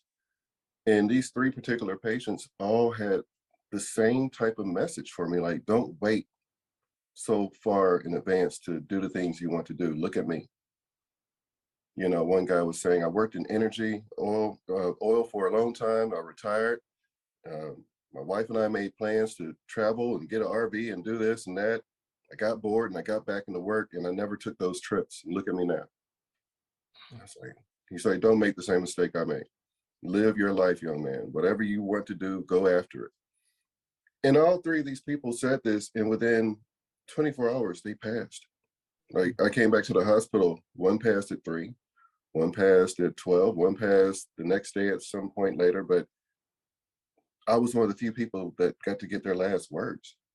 They probably talked to a nurse that came into their room throughout the night to check their vitals and everything else. But as far as a full conversation, I was the last person they talked to at length. And so that stuck with me. And so that motivated me to take my first acting class. And I took the first acting class. It was 3 acting coaches. And when we got done, you got to meet with all 3 of the coaches to get their feedback. And all 3 of the coaches had the same response, the same, like, what have you done? I ain't done nothing. This is my first time even, trying this.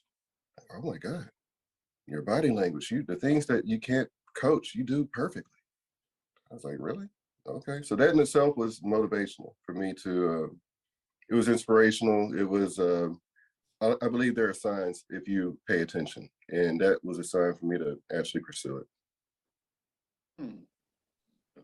It's a story right there, man. That's very powerful, very motivating. And I know that's resonant. That hits you right there, Yeah. and that, because I have a similar story like that, not quite like yours, but I mean, it's a lot to take in with what just happened, and then working in the medical field, and it's like it hits you hard when you say, I just spoke to this person. You come in the next day and be like, hey, how is such and such? And they're like, such and such is. You know what? The first one, they didn't even ask. It's like when I first got into work and I was headed to my department, I talked to everybody. So the lady at the front desk, and she's like, baby, da-da-da passed last night, not too long after you left, around 3 a.m. I got off around 12. 3 hours later, he passed. And it's, I guess the way I look at it is such a cold place, such a, to be that alone, and the people that come in and out of your room are strangers. It's not like you're at home. You're dying in a place where that you're comfortable. This is warm. There's a picture of my family over there and this. Yeah. No, it's like you went to a hotel and you never got to check out. Yeah. That's deep. Until you checked out. Until you checked out. Absolutely. What about your voice acting? How did you get into that? You know what? I was working at Reliant Energy call center. in their retention department. So I got the worst phone calls all day, every day. I need an extension.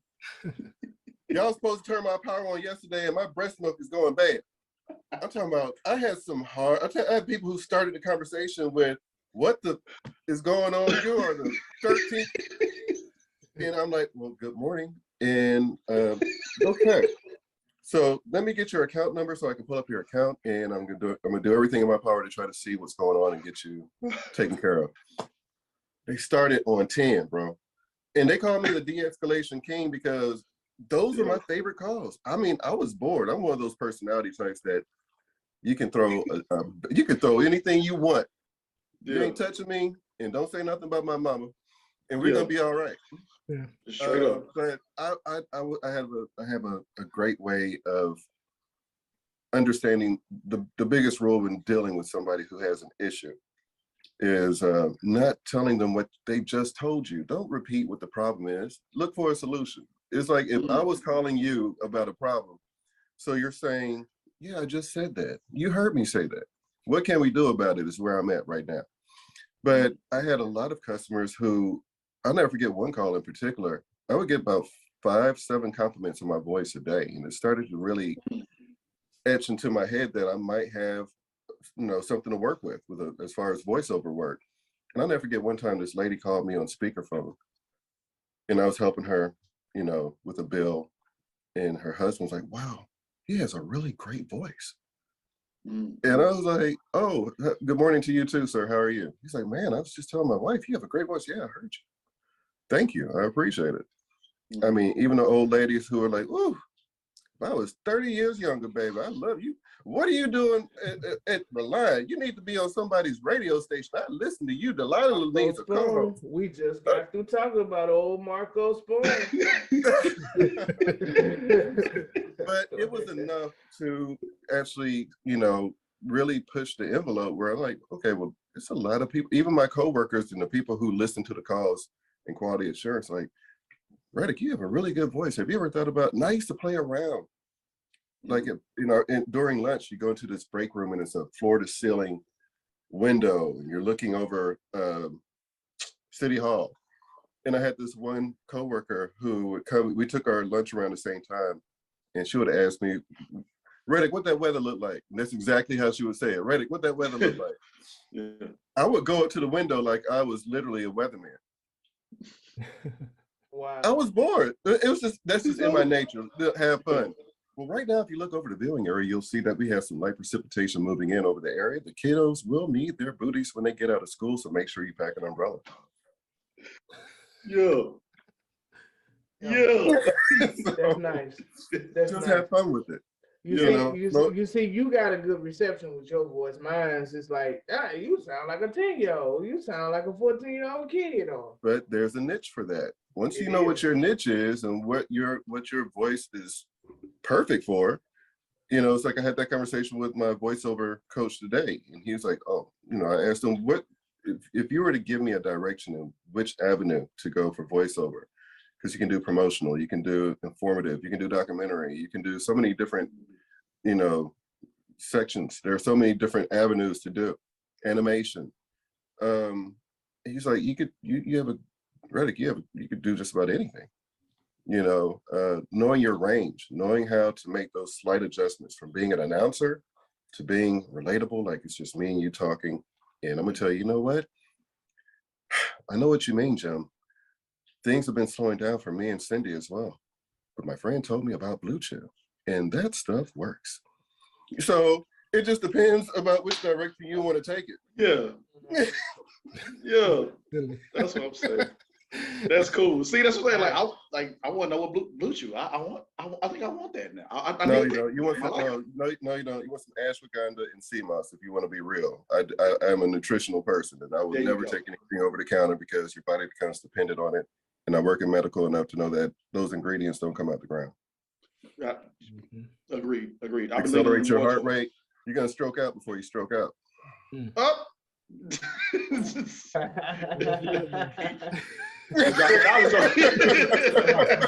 So wait. It'll be the last mic drop. It'll be the last mic drop ever. Okay. So no, I don't want you to do that. So that's CMOS and what else? Ashwagandha, testosterone building exercises, lunges, squats, things that force you to use your core and your lower body. Build your testosterone. That works. Endurance, cardio. Give a damn. That's all. Amen. Kettlebell swings. All that stuff works. That's funny because I actually got my kettlebell, my jump rope, and I have some CMOS too. Because I don't do the jump rope. I don't do the jump rope. It's hard on your knees. Your ankles. Okay. So don't do the jump rope. No, it is. No. Okay. Just like they outlawed jumping jacks because it was hurting kids' knees. All you're doing is just repeatedly putting pressure. I've been in a room to enough surgeries to see knee replacement. That's the worst sound you want. It's the worst thing you can hear is that medical mallet putting that ball into place for your new knee. No, you don't want that. Okay. You balancing act for a health segment. I know a thing or two because I've seen a thing or two. Right. So should we X out burpees as well too, or do you know anything about that? If you're gonna do burpees, though, I do an exercise a friend got me on called Mayweather's, and basically what that is you have a resistance band on your waist, and you go down into the push-up position. You get up and you do a jump with the resistance band holding you back. You're not trying to jump out the gym. You just want to come up just enough to be 6 inches off the ground, come back down, and go back into the push-up, jump up, stop, and do a light jump.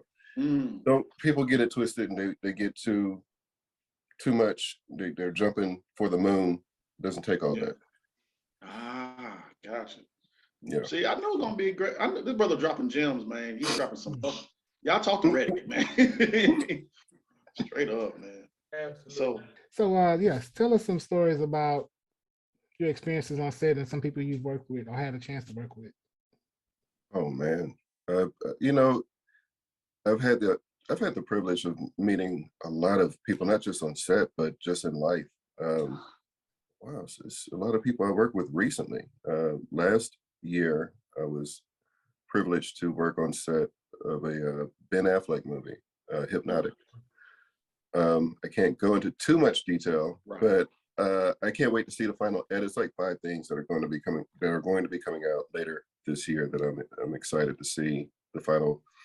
I could talk about it, and then you look at it, and I look at it and be like, oh, that scene didn't get added to the final edit. Right. So I don't really like to give the details of any scenes I've done until I've been able to see it to know that, okay, it does exist. But Mo Amir, the comedian from A-Leaf who opens for Dave Chappelle, I got to work on a Netflix series with him. He's a really cool friend, somebody I actually know. So it was great to work with someone who I saw start off from the beginning, selling CDs out of their car to opening up for one of the hottest comedians on the planet. And also got to have him to open for him when he did his tour. So always happy to see people I know hit that next level. Yeah. Being on set with somebody is great. Being able to actually say I was on set and I got to meet this person, because a lot of times you can be on set and never meet the person who's the featured actor or actress for that. And they have a funny way of keeping people separated because they don't want fandom or people that want to take out their phones and take selfies. And actors are in their head going over their lines. They're walking in circles, getting ready for the next scene, and they're going over their lines. And that's why they do that. They keep you separated. And yeah, people over there, I wonder if I could go take a selfie. No, you will get asked to leave if you bother that person. Yeah. But when you get to actually have lines with somebody, you get to actually be in a scene with them and get to have the conversation with them. Yeah, once you've gotten a kind of dialogue with them and they're like asking you questions and it's cool and you're done and you're a wrap for the day, at that point, yeah, hey, you mind if I get a selfie? My mom loves you. That always works for me. So I've worked with a lot of local people. I've worked with my boy Rock Living. We've known each other for a long time, and that's my partner in crime right there. So I was happy to work with him on Three Way, Jonathan Milton film with Ashley Denise, and Kamari Love, and Brandy Specs. It's just a all-star cast. It was a fun shoot, and these are people who I'm friends with outside of work. So that was one in particular where that I know more, probably majority of the names on that set. And that's what's so dope about it, like how you're saying the I guess you want to say the term for it is having an actor's etiquette and being respectful towards, you know, who you are sharing the screen with as well. Trying your best not to turn into like a fanboy or fangirl. I'm like, oh, that's Samuel Jackson. Wait, no, I need to be ready because we know how Sam is. He's like, no, we need to get this thing done. Look, I lived in New York for 3 years, and one of the places I used to go to, there are two particular locations I would go when I was working. One was, and they're both in the theater district. One was B. Smith's. B. Smith was considered the Black version of Martha Stewart. She had a restaurant in New York. She had one in Martha's Vineyard, DC, I believe, as well. But at the end of the night, I would go in there towards the end because I was dating a girl that was actually became a hostess. I took her to the restaurant and told her, hey, they might need some help, and she got a job there. And so I knew B. I knew her husband, Dan. And there were nights, I'll never forget the night I was sitting between Charles Dutton, who played on the show Rock. What's his name? From the Color Purple. Oh my God. Danny Glover, Sarah Jessica Parker, and Matthew Broderick. Oh, wow. And then Norm Macdonald walked in, the voice of death on Family Guy. And I'm right there in the middle talking to these established actors. This is years ago. This is 99. And I was going to places, and there was one spot I was sitting between Katie Couric and Freddie Jackson having a glass of wine and green lip mussels. Man, I just happened to go to different places, even though I wasn't from there. The places I went to had the opportunity for me to meet people who I had seen on TV.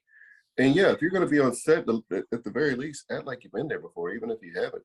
Right. Yeah. The way you carry yourself is not just going to be seen by the people you're starstruck by, but production, the people who are in a position to have a need that you could very well possibly fit and could be called back for another production.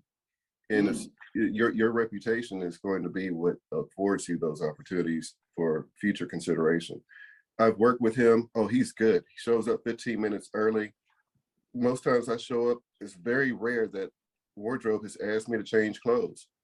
I'll go to Banana Republic in a second and get a whole new fit and be ready to show up ready. When they don't have to ask you to cut your nails, little things. Yeah. If you're professional and you're about it, and that's a big thing. When you're in front of these cameras and you haven't scrubbed your face and slapped on some lotion and brushed your teeth and used some charcoal and some shea butter and act like you don't show up and say, okay, make me a star.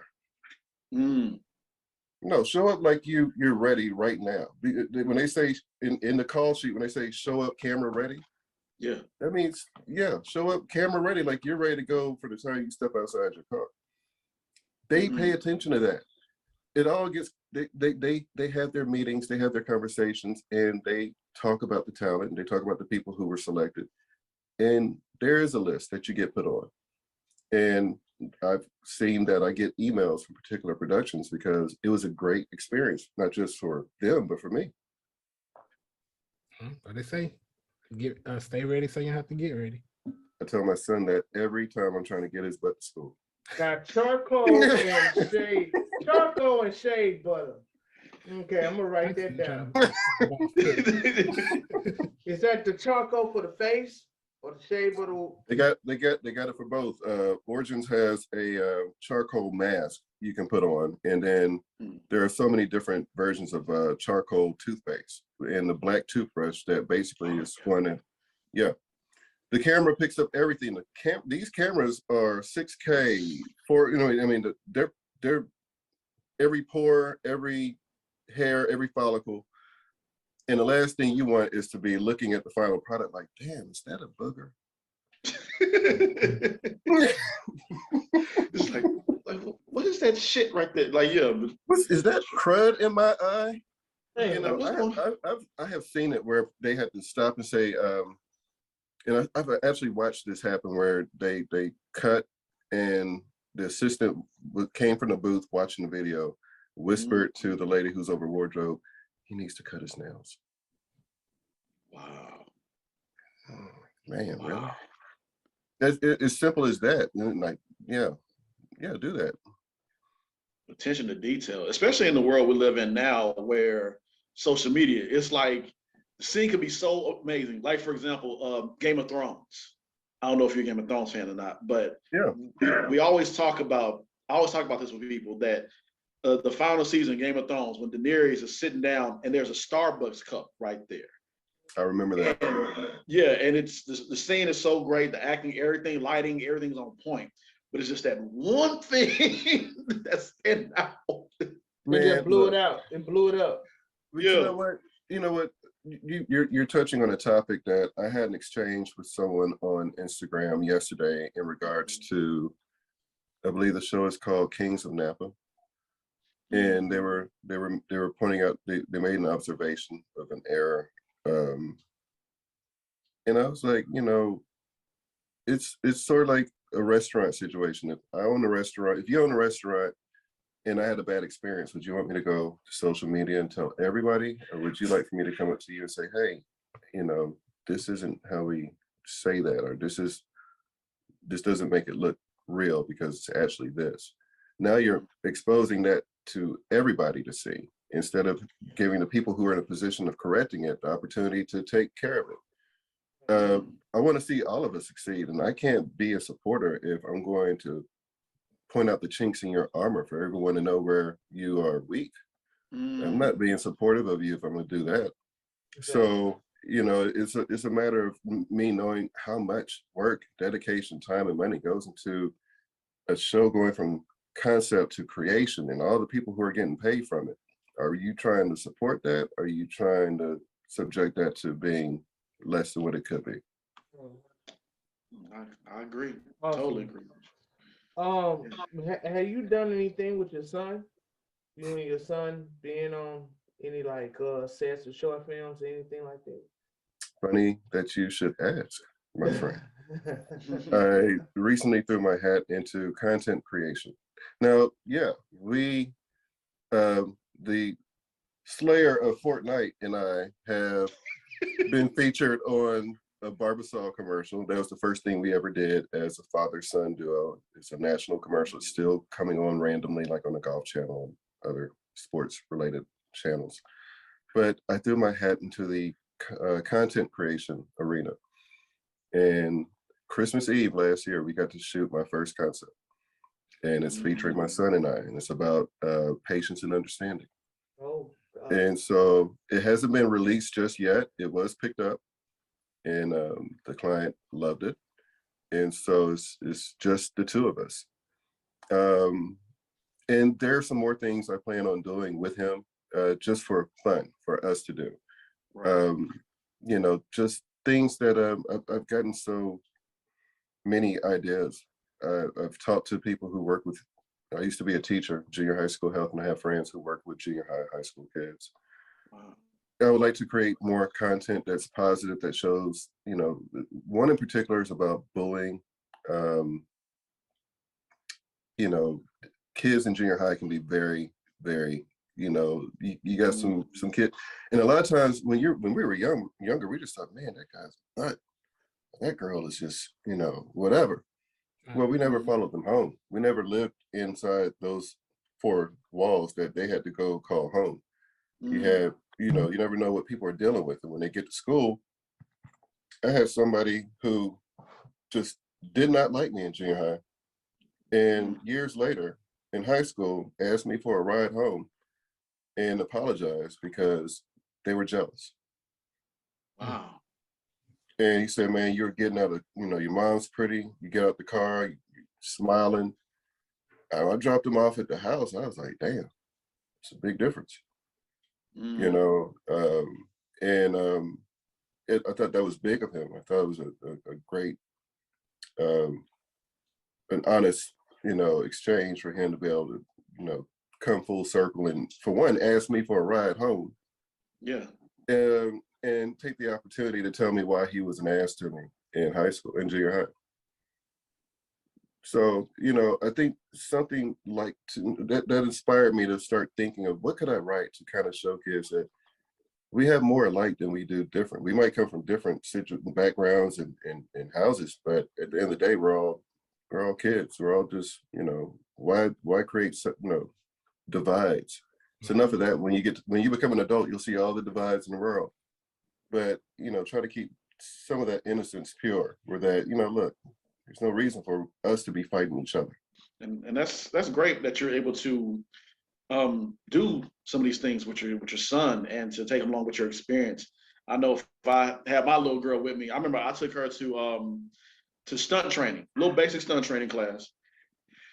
Man, so I put her off on the side so I can see her.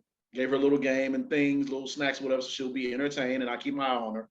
But they'll, of course, kid being a kid, want to see what the parents doing.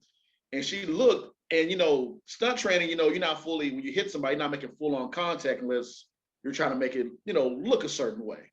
Or you got padding. Or padding, yeah. And so one of my friends, he went before me and he kicked the guy with the padding. And she said, she, you know, waved to me, and I was like, what are you, like, what's, and I run over there. She said, are you almost finished? Like, no. And she's like, you're not going next, are you? Like, yeah. Well, I don't want you to fight that guy because he's bigger than you. And the way he kicked that guy, it hurts. It's going to hurt. I'm like, it's fake. So, but that was your daughter protecting you. Yeah, yeah. Now, she was sitting over there with the Lunchable, like, I hope he beats his ass. Yeah, that would be concerning. Yeah, that would be very concerning. That would be absolutely concerning. I'm trying to figure out what is that behind me. I know I got a vacuum, but I don't have to think about it right now. Oh my God, man. She's something else, man. When I'm tired, like, she's like, you're like, it's going to hurt. I don't want you to be in pain. I don't like him. We're not physically hurting each other. We just make it look like and sound like. It's like, no. So it's just, yeah, but you know what? That's cool that you it's the same thing I do with my son. Like, he's going to watch me do the voiceover thing today. And at one point, I'm gonna put the headphones on him and say, okay, let's give you a chance to do it. You know, do this line and play it back for him so he can hear himself. yeah. You know, he's a quick study. I mean, I don't even tell him the day before that he has someone interested in him doing a concept video or something. Like right now, he's on Amazon app doing the lightsaber commercial for Star Wars lightsaber. Nice. He was just like, where are we going? I said Academy to pick up some shoes and a black shirt, and then we're gonna go to the top of the Hotel Derrick parking lot so he can play with the lightsaber. Yeah. Okay. Is that gonna take long? No. Drone shot. It was cool. He had fun doing it. He's shy. How old is your son? He's 10. Yeah, my son is 10. Okay. Yeah, so they really are like, they at that age, it's all about daddy. Like daddy, like he's the biggest fan supporter of the Just Acting Up show. Like I think he strives on. I was the first subscriber. Mommy ain't even hit the click likes and share button, but I did, daddy, I did. So, you know, he rides on that, and he came to set once when we did something at City Hall. He enjoyed it, so he sees it. You know, went to the t-shirt shop last weekend. You know, but basketball is his thing, so I pushes him towards that. It's so crazy how these kids are, because I don't think I was like that when I was growing up. I was so Sega Genesis and cartoons, Saturday morning cartoons, but these kids are like little historians.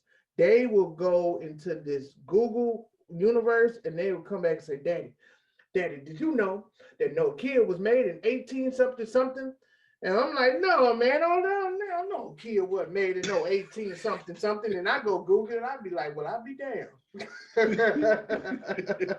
You know, it's and you know what? On the flip side, it's also no excuse for not knowing the answer, because you have what we didn't have.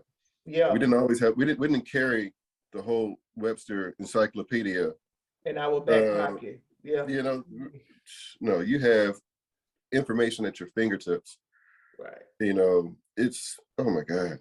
I can just imagine. I grew up in an era where that was right before you know, it was Atari when I was very, very, very little, and then it was Nintendo and Sega. But we were outside, man. We were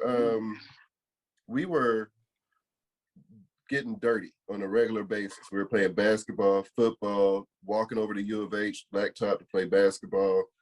We were walking up to Whataburger in between basketball games. I remember when Gatorade came in 3 flavors in a glass container. Come on. Okay, well, you showing. So yeah, age. before yeah, that's how old I am. That's how old I am. Yeah. But you know, he's a very, very observant, introspective kid. I can tell when the gears are turning, and he thinks he's smarter than me, and I let him. I like the fact that he thinks I want him to excel in every way possible. You know, a real parent wants his child to, you know, go further, go to be better, bigger, everything than they are. But it is funny for me to have those words that my dad and my mom would tell me, well, you're gonna have a kid just like you one day. And sure enough, here he is. Yeah. Yeah. Beautiful, man. That's why every time when my son do something, I say, man, I know I already did it. I know I already did it. So you might as well just tell me the truth. You know, I tell him this all the time. It's the same, it's different players, it's the same game. So But you know what? I'm gonna tell you something my dad told me, you know, because we all got to that age where we thought about lying, and we did try to, you know, let me try cover. I think I might be getting in trouble. Let me lie. Yeah. What do I need to say to keep my ass from being sore tomorrow? Yeah. Is exactly what, you know. So and one day my dad, you know, came in the room. He asked me a question. He's like, it was something, I think it was like, did you wash or did you do something I was supposed to do? And the way, you know, that pause that you saw me do, the improv, I mean, this is where I got it from. Yeah. He came into the room I was in, and he said, and he would use his hand as an ashtray. That shit, it used to flip my head out because I could see I could see the fire come out. So once in a while, the fire, and it wouldn't even make him flinch. He's like, what did I ask you to do before I left the house? Now, think about it for a second, because I already know the answer to any question I ask you. I just want to see if you're going to lie to me. Now, what did I ask you to do before I left?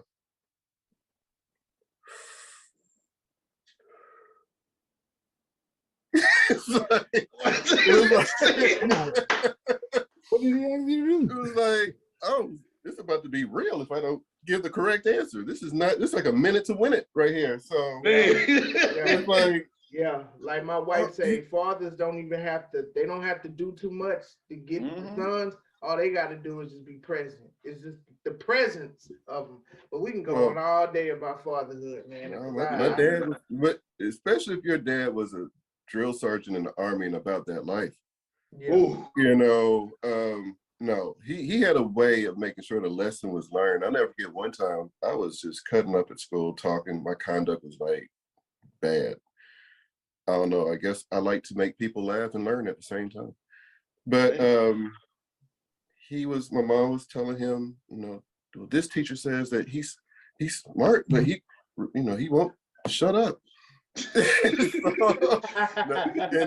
all the teachers agree that he's capable. He'll do the test and make an A, but he refuses to do his homework. It's just getting worse and worse. Like, and I can hear the conversation like, Mom, that's enough. Cut. Next thing I know, Redick, come here. And by the time I got upstairs and walked in the room, the belt is on the bed. My dad's just laying up on the bed. Now tell him what you told me. I'm like, oh man. I'll never forget. My mom was saying something, and I tried to interrupt her and say, no, that's not right. Because I was waiting for one part where at least, no, that's not exactly, no. My dad was like, wait, are you calling your mom a liar? Oh God. Ooh. Boy, I didn't. You're calling my wife a liar, the woman that birthed you, feeds you, takes you to school, picks you. Oh man. You can see the physical of my son's heart just drop. And the next thing you know, the ashtray, the cigarette goes in the ashtray.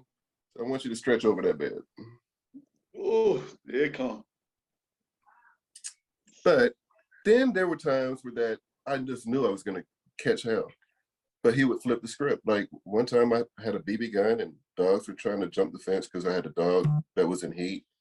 Yeah. And I came around the corner and I had the finger on the trigger and accidentally, had the back door and my mom's station wagon was there. I come outside and the dog runs right in front of me and I lean back and I pull the trigger and the BB comes out and knocks out the back window of a station wagon, power window. It was like spider web and then crash. Ooh. My mom was like, I'm not even gonna deal with you. I'm gonna wait till your dad gets home. But my dad got home and my mom had parked the car in a position where he couldn't help but see it. She wanted him to see it. I'm like, why are you moving the car? And so I'm like, I hear it's like Ralphie from the Christmas Story. Yeah. After he had the fight and his dad was pulling up, he's like, oh no. And so my dad gets home and my mom's telling him what happened. Did you see the window? I'm like, oh shit. I'm in my room just like, here, it's coming. It's coming, it's cooking. And my dad calls me to the kitchen. He's like, your mom says you shut out the back window of the station wagon. I say, yeah.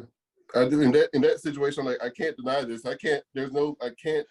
Yes, I did. And that's pretty cool. I always wanted to do that. Huh? What? Like, wait a minute. Yeah. Well, live through me, Dad. Live through me. I did it. I sure as hell did it. But he's been more fair, But anything disrespectful, he taught me. He's my blueprint. Kids definitely need discipline. If you allow a kid to be disrespectful, the same kid that you allow to talk back to you, eventually will get old enough to drive a car and talk back to a cop who pulled you over because he didn't like you in the first place. And now you're going to talk to him crazy. And we've seen what happened. I went to school with George Floyd, played basketball at U of H Blacktop. So for me and my son to watch TV and see someone I played basketball with as a kid literally die. My dad has a saying, sometimes you have to go alone to get alone. If it's going to allow you to breathe and see another day, it's like, that's what he told me. It's like, if I allow you to be disrespectful to your mom, to me, I'm not preparing you for the world. The world doesn't love you. We love you. Mm-hmm. So yeah, discipline is necessary, especially for our kids. Absolutely, brother. Great story, man. Great. I know we would love to talk to you more about everything, because like I said, you got stories for days about who you met with acting, with voice acting. I seen that you did a couple of flying some planes or something like that. Just a couple more things, then we get you out of here. Are we flying? Or what was it? Redick, come here. I'll show you who is flying. I'm gonna get eliminated. You're gonna get eliminated? Oh no. This is who is flying. I was in the back seat. He was in the front seat with the pilot, and he has 2 steering yokes. He let go, and my son got to fly at 3,000 feet from Southwest all the way to Galveston, over the seawall, over Kemah. Wow. And we did 3 touch and goes at the airstrip in Galveston where he would land the plane. Can you get up the view? And then he would allow my son to actually take off, pull the yoke back and take off. We did that 3 times. And he acts like he forgets that he flew a plane. Oh man, that's cool, man. So I think tomorrow, if the weather permits, I was thinking about trying to get him back up in the air. Oh, I wasn't supposed to tell you that. Go play. Pleasure to meet you, man. Hey, it's always a pleasure, man. It's great to be here. Thank you for inviting me. This is actually really cool. Proud of you guys, and definitely keep me on future invite lists. Awesome. We'll do. Any last question away from acting, anything that you want to ask but you haven't asked? think we covered everything. Your story about how you came across Halle Berry. That made me laugh. I was in high school. It was either 92 or 93, visiting Chicago, and I've been hearing about this Garrett Popcorn Factory, Garrett Popcorn. That was just like, you got to go to Garrett's while you're there. And so I go to Garrett's Popcorn Factory on Michigan Avenue. I'd never been there before. Didn't know what all the hype was about. And there's a lady in front of me. And I'm getting closer to the register. The woman in front of her had just walked up to make her order. And so I'm like, excuse me, do you have I've never been here before. Do you have a suggestion, or what should I get? And no, it was the Halle Berry that turned around and told me you should get the mix. She could have told me to get dirt. I would have gotten it. You should get the dirt. Okay. But yeah, I mean, it was like a slow motion turn. Doves came from behind her. You just started to sing. Glitter was in the sky, or whatever they say in that song. Glitter in the air. Yeah. Glitter everywhere. Oh But my yeah, God. I mean, this is not the skinny, but the rounded face, just beautiful short hair, like medium short hair Halle Berry. Yeah. And it's like, it's some things you'll never forget. And when I tell you she is a natural beauty and just as cool as the other side of the pillow. Yeah. And even gave me suggestions for other places to go to, things to do while I was in, it was like Harold's Chicken. Okay, I'll go check that out. But just really cool people, down to earth. Actually got to remind her of that story online, and she remembered, and she's like, oh, my Chicago days. Now, that's somebody I would love to share the screen with. She's incredibly committed. She's just a beautiful person inside and out, but really great actress. I agree, man. Redick, once again, appreciate you again, brother. I know we got to wrap it up and we got to let you go. Yeah. Thank you again, man. Many blessings to you, your family. Thank you. Keep going, man. We'll work with each other down the road. Trust me. All four of us work with each other. I already know what's gonna happen. You know what? Like I know, like they know, that if the four of us were to get together and create some magic, I have some ideas already percolating in my head. So why don't we just go ahead and plan on doing something together and getting it done? Yes, sir. Let's do it. Right there. Let's do it. And it's going to be funny. It's going to be funny. Oh, yes. Yes. It's already cooking up, brother. Perfect. Thank you. Perfect, bro. So side effects include nausea, diarrhea, headaches.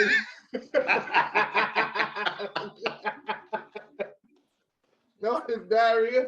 You might feel sleepy. You might not. You might go to sleep. You might not wake up.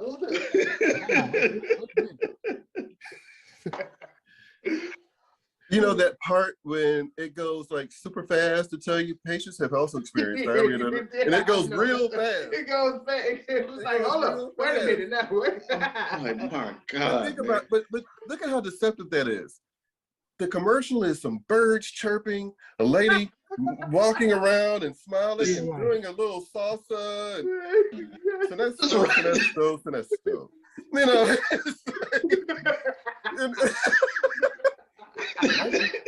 You might be on the porcelain throne for the next 3 days, but you'll feel better. It's like, damn. Oh, man. It may cause blood clots and all this other. If you are taking this and you're pregnant, I'm like, okay. Not recommended for those who may be pregnant. I can't do it. I used to be able to do it. Damn it. Any other side effects? Talk to your physician. Like, goddamn, like, lady. I'm dead at that point. If you can't stop shitting, please call 911. The damage is already done. If you can get to the phone. Hopefully you got your phone with you. Oh, man. The background music for that commercial should be, I get so weak in my knees, I can I lose all control. Oh my God, brother, man. Oh God. It's been a joy, man. Appreciate Hey it. man, Appreciate thank y'all for having me. I really Man, enjoyed no it. Look forward problem. to coming back. I'm All down, right. bro. Yes, All sir. right. All right, brother. Thank you very much.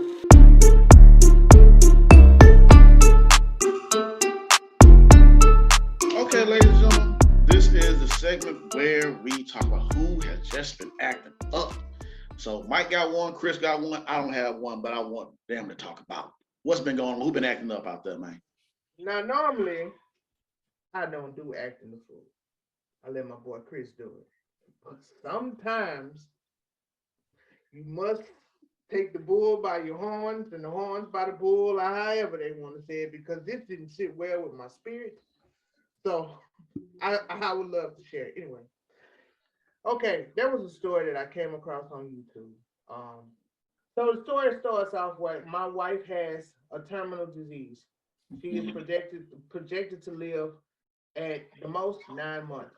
I am, of course, destroyed. There's a guy, his wife has a terminal disease. The doctors diagnosed her for 9 months. That's all they're gonna give her life expectancy. Okay. They've been together for a decade. I don't remember my life without her, and I don't want to go back to when she's gone.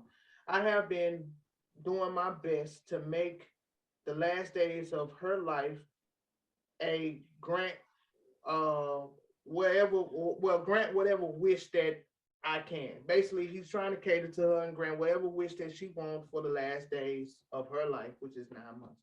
The doctor said that she was likely to need to be in a wheelchair for 4 to 5 months. Then about 8 months, she'll be bedridden, and then a few weeks, her health will slowly decline.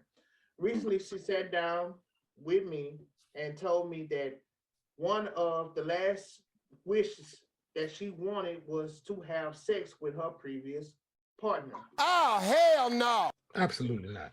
Okay, wait. So of course I was shocked when I heard when I asked her why the F she would want that. So basically she thinks that the most physical compatible satisfaction lover that she ever had was her ex. She gave me a whole monologue about how they sex, how sex sometimes is just physical, and how emotionally fulfilling sex is with me versus him. So at this point, he said that's BS. So It is. he said, so now he's left with the denial. So now I'm left with this, denying my wife of her wish for my own ego, or letting her F another man who she feels is a better lover than I am.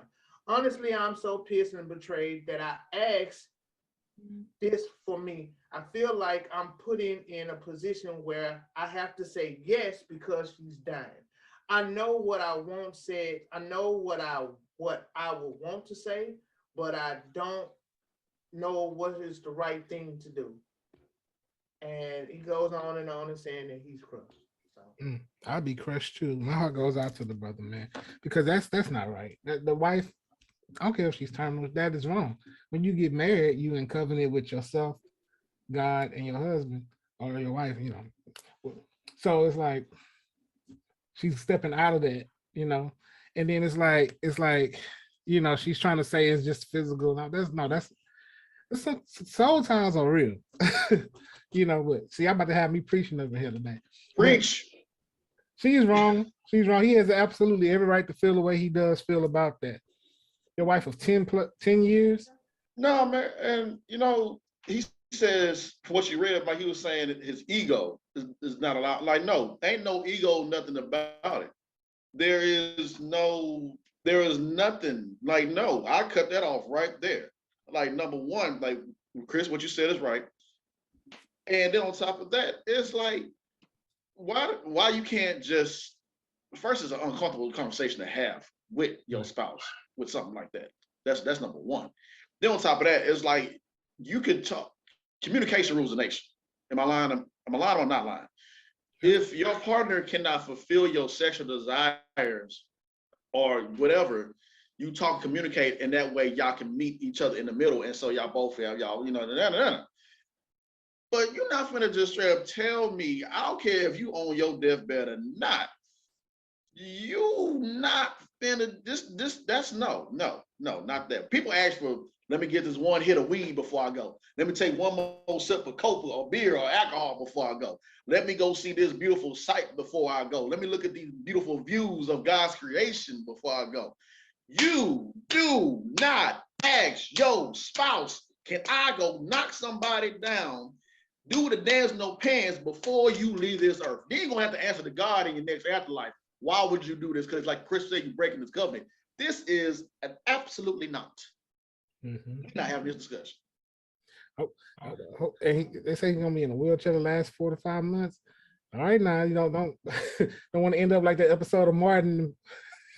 You know, we always talk about like, when you answer the phone. Now, what I would do personally, I'd gonna let her do it. Go ahead.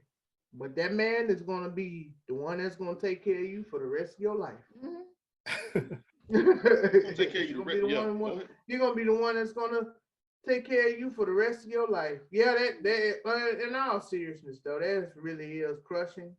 Yeah. I wouldn't even know what to do in that situation, but oh, you'll figure it out. I don't know. Oh yeah, I would. I ain't gonna lie. My bad, I'm sorry. I would say, you know what? Hey man, you know that insurance policy is gonna be popping when you up out of here. But go ahead on, do what you got to do. I'm pray for the brother, man. I pray for him. I hope that's not true, but like I said, I grabbed it from out of YouTube, so. Dang. Well, yeah, no, I have a story that's from my acting up, and we're gonna do little things a little bit different on this one. Okay. And I'll tell y'all once I finish the story instead of having y'all guess the location.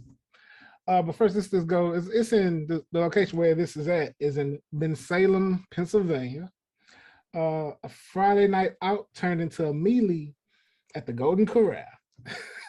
Now, police are trying to figure out how it all started. A former employee says he was told the fight may have appeared to happen after the crowd became enraged after the buffet ran out of steak. Oh, hell no. The brawl may have involved more than 40 people, and following an argument amongst the customers. When someone said, I've never seen nothing like this in the Golden Corral before.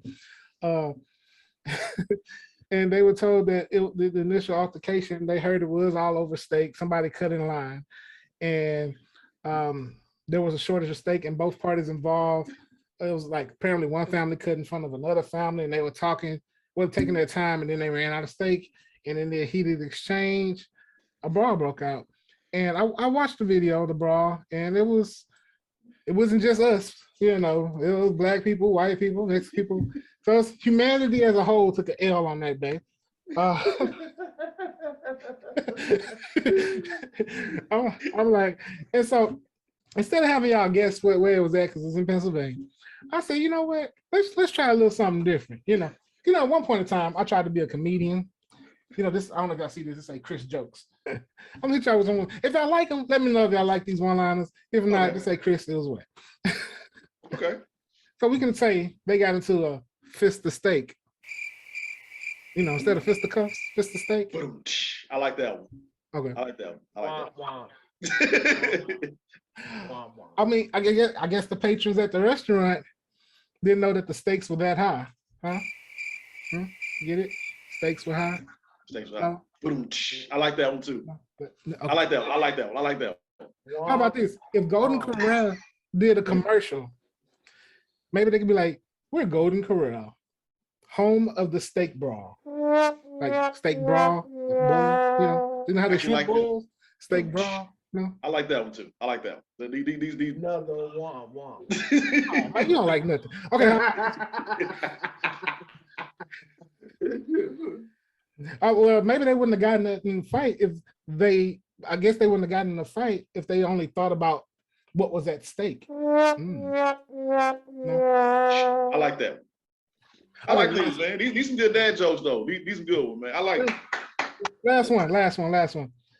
I don't know why the customers come up in there and just doing the most. It seems like they just want to stake up the place. Come on now. Y'all gotta give me that one. Y'all gotta like give me that one. No.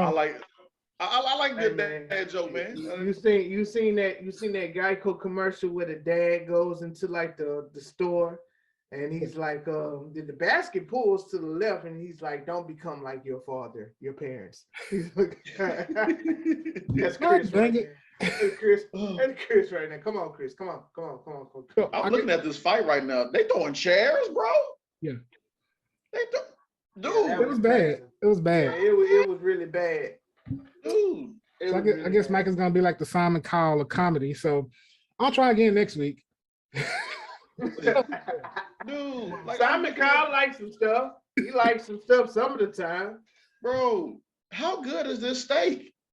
That's the Golden Corral right down the street from me. I'm about to make a small video and see how good this steak is. I haven't had that steak. I'm not a fan of Golden Corral. I'm fan of buffets, period. I'm not a fan of, well, the Chinese buffet is pretty good, but Golden Corral now.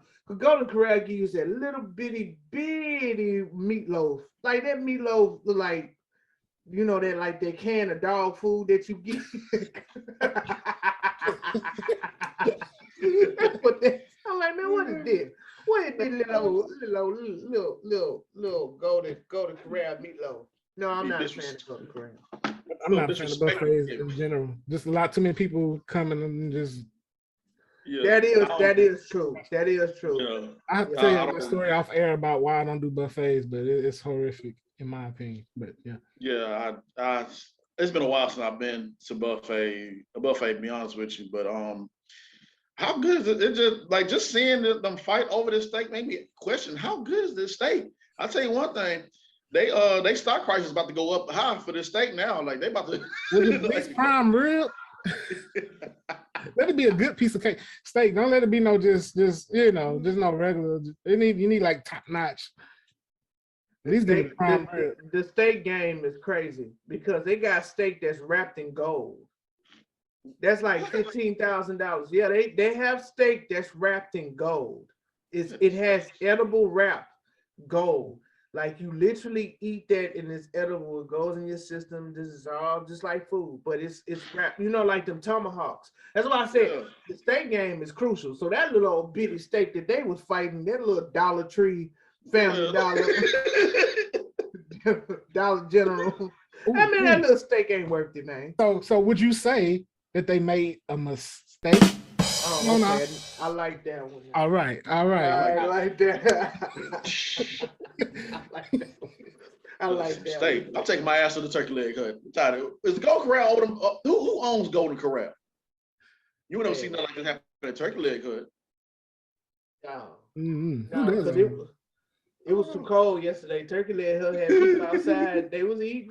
They had them heaters though.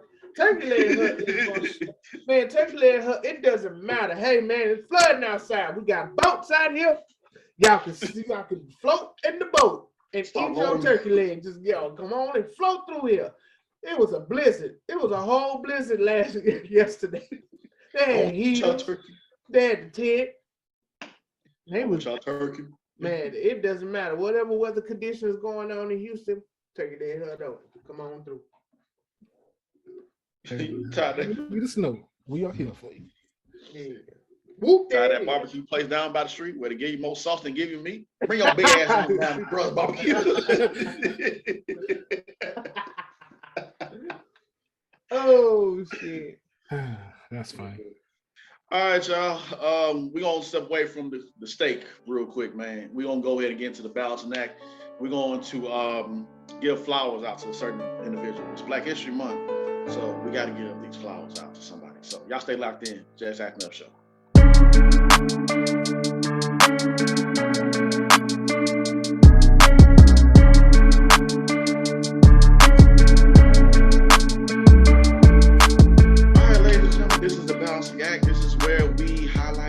Mental health. We talk about mental health, or we give flowers out to a certain individual.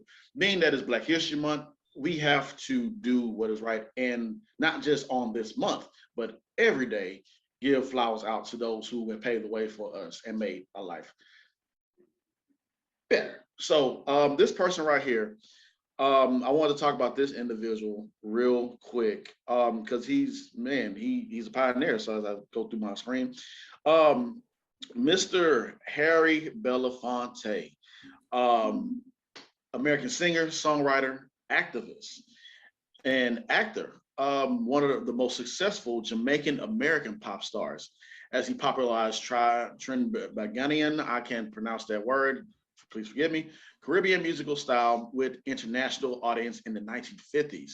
Had a breakthrough album called Calypso in 1956. What? Was the first million-selling LP by a single artist. Let's not forget Mr. Harry Belafonte's song, let's sing, well, I ain't gonna say y'all sing together, the Banana Boat song. And it goes a little something like, hey yo, Misade. You know, we know. So yeah, we know that.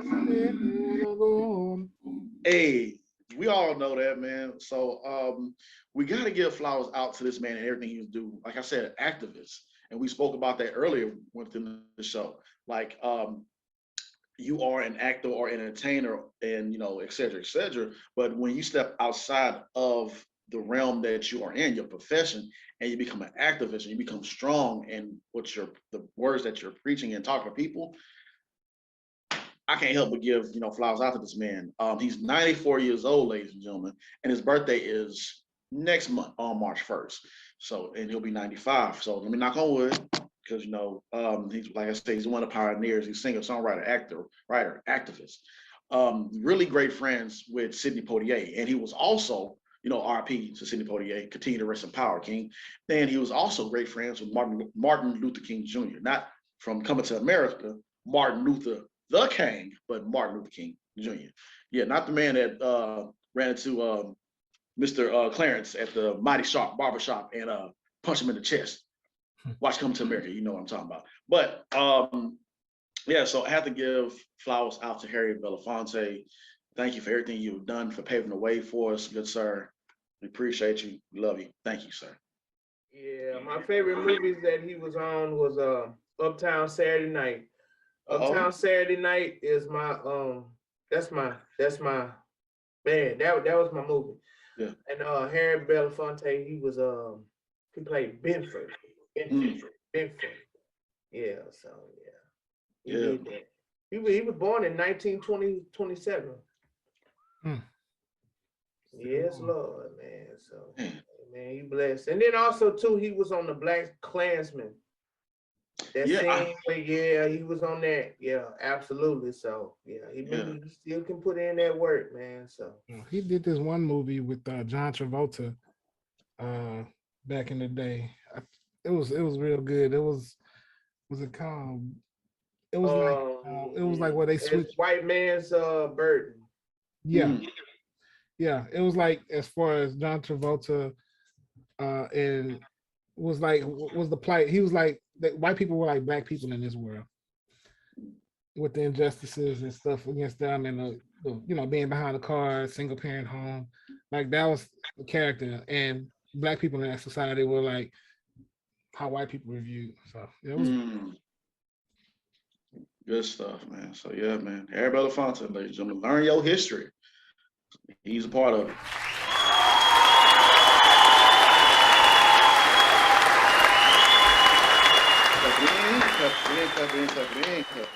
Yes, sir. Another show in the books, man. Excuse me. Thank y'all. We appreciate y'all for tuning into the show, man. Shout out to our guest Redick Edwards for coming through, dropping so many gems. We have some great guests come on dropping gems, and yeah, and Redick added to that list right there. Not just acting, but with health reasons, health things. So so beautiful, awesome, man. So y'all got anything before we get up out of here? No. Go Rams. Beat the Bengals, please. Please beat the Bengals, please. Lord have mercy. Lord, beat the Bengals, please. Good gracious. Oh man, my little Super Bowl. I'll be quick. My little Super Bowl story. I was when I came down here a couple years ago. Yeah, when it was, yeah, I mean, when did I tell y'all? Yeah, I didn't tell you. Well, I'm gonna shut the hell up then. I Yeah, ain't you gonna say did. nothing. You did. You told us it already. I was waiting for you to start so I can say you told us. Thank you, because you know, thank you, because you know, it's always that one person, that old person. Like, yeah, did I tell y'all about the time? Man, you told us already. Oh yeah. So yeah, man. So yeah. Yes, granddad. Yes. Every time this part come on in the movie, you already told us. So thank you, Mike. Appreciate that. You got it, brother. I tell you about the time. Shut up. You told us. That nigga told us already. I got a brother-in-law like that. He be like, yeah, I remember, man, you know, I already heard this. I already saw this movie before. Okay, all right. Remember that time? Yeah, I do. Yeah. I remember it every time. Yes. You won't let me forget. Like ever. I'm talking about this shit. Oh man, Chris, go ahead and take us out, brother. All right, quote of the day of the week. If you can't fly, then run. If you can't run, then walk. If you can't walk, then crawl. But whatever you do, you have to keep moving forward. Beautiful. Mm-hmm. Love it. Beautiful thought. I got a quote too. Oh Lord. From the Rudy to the Tootie.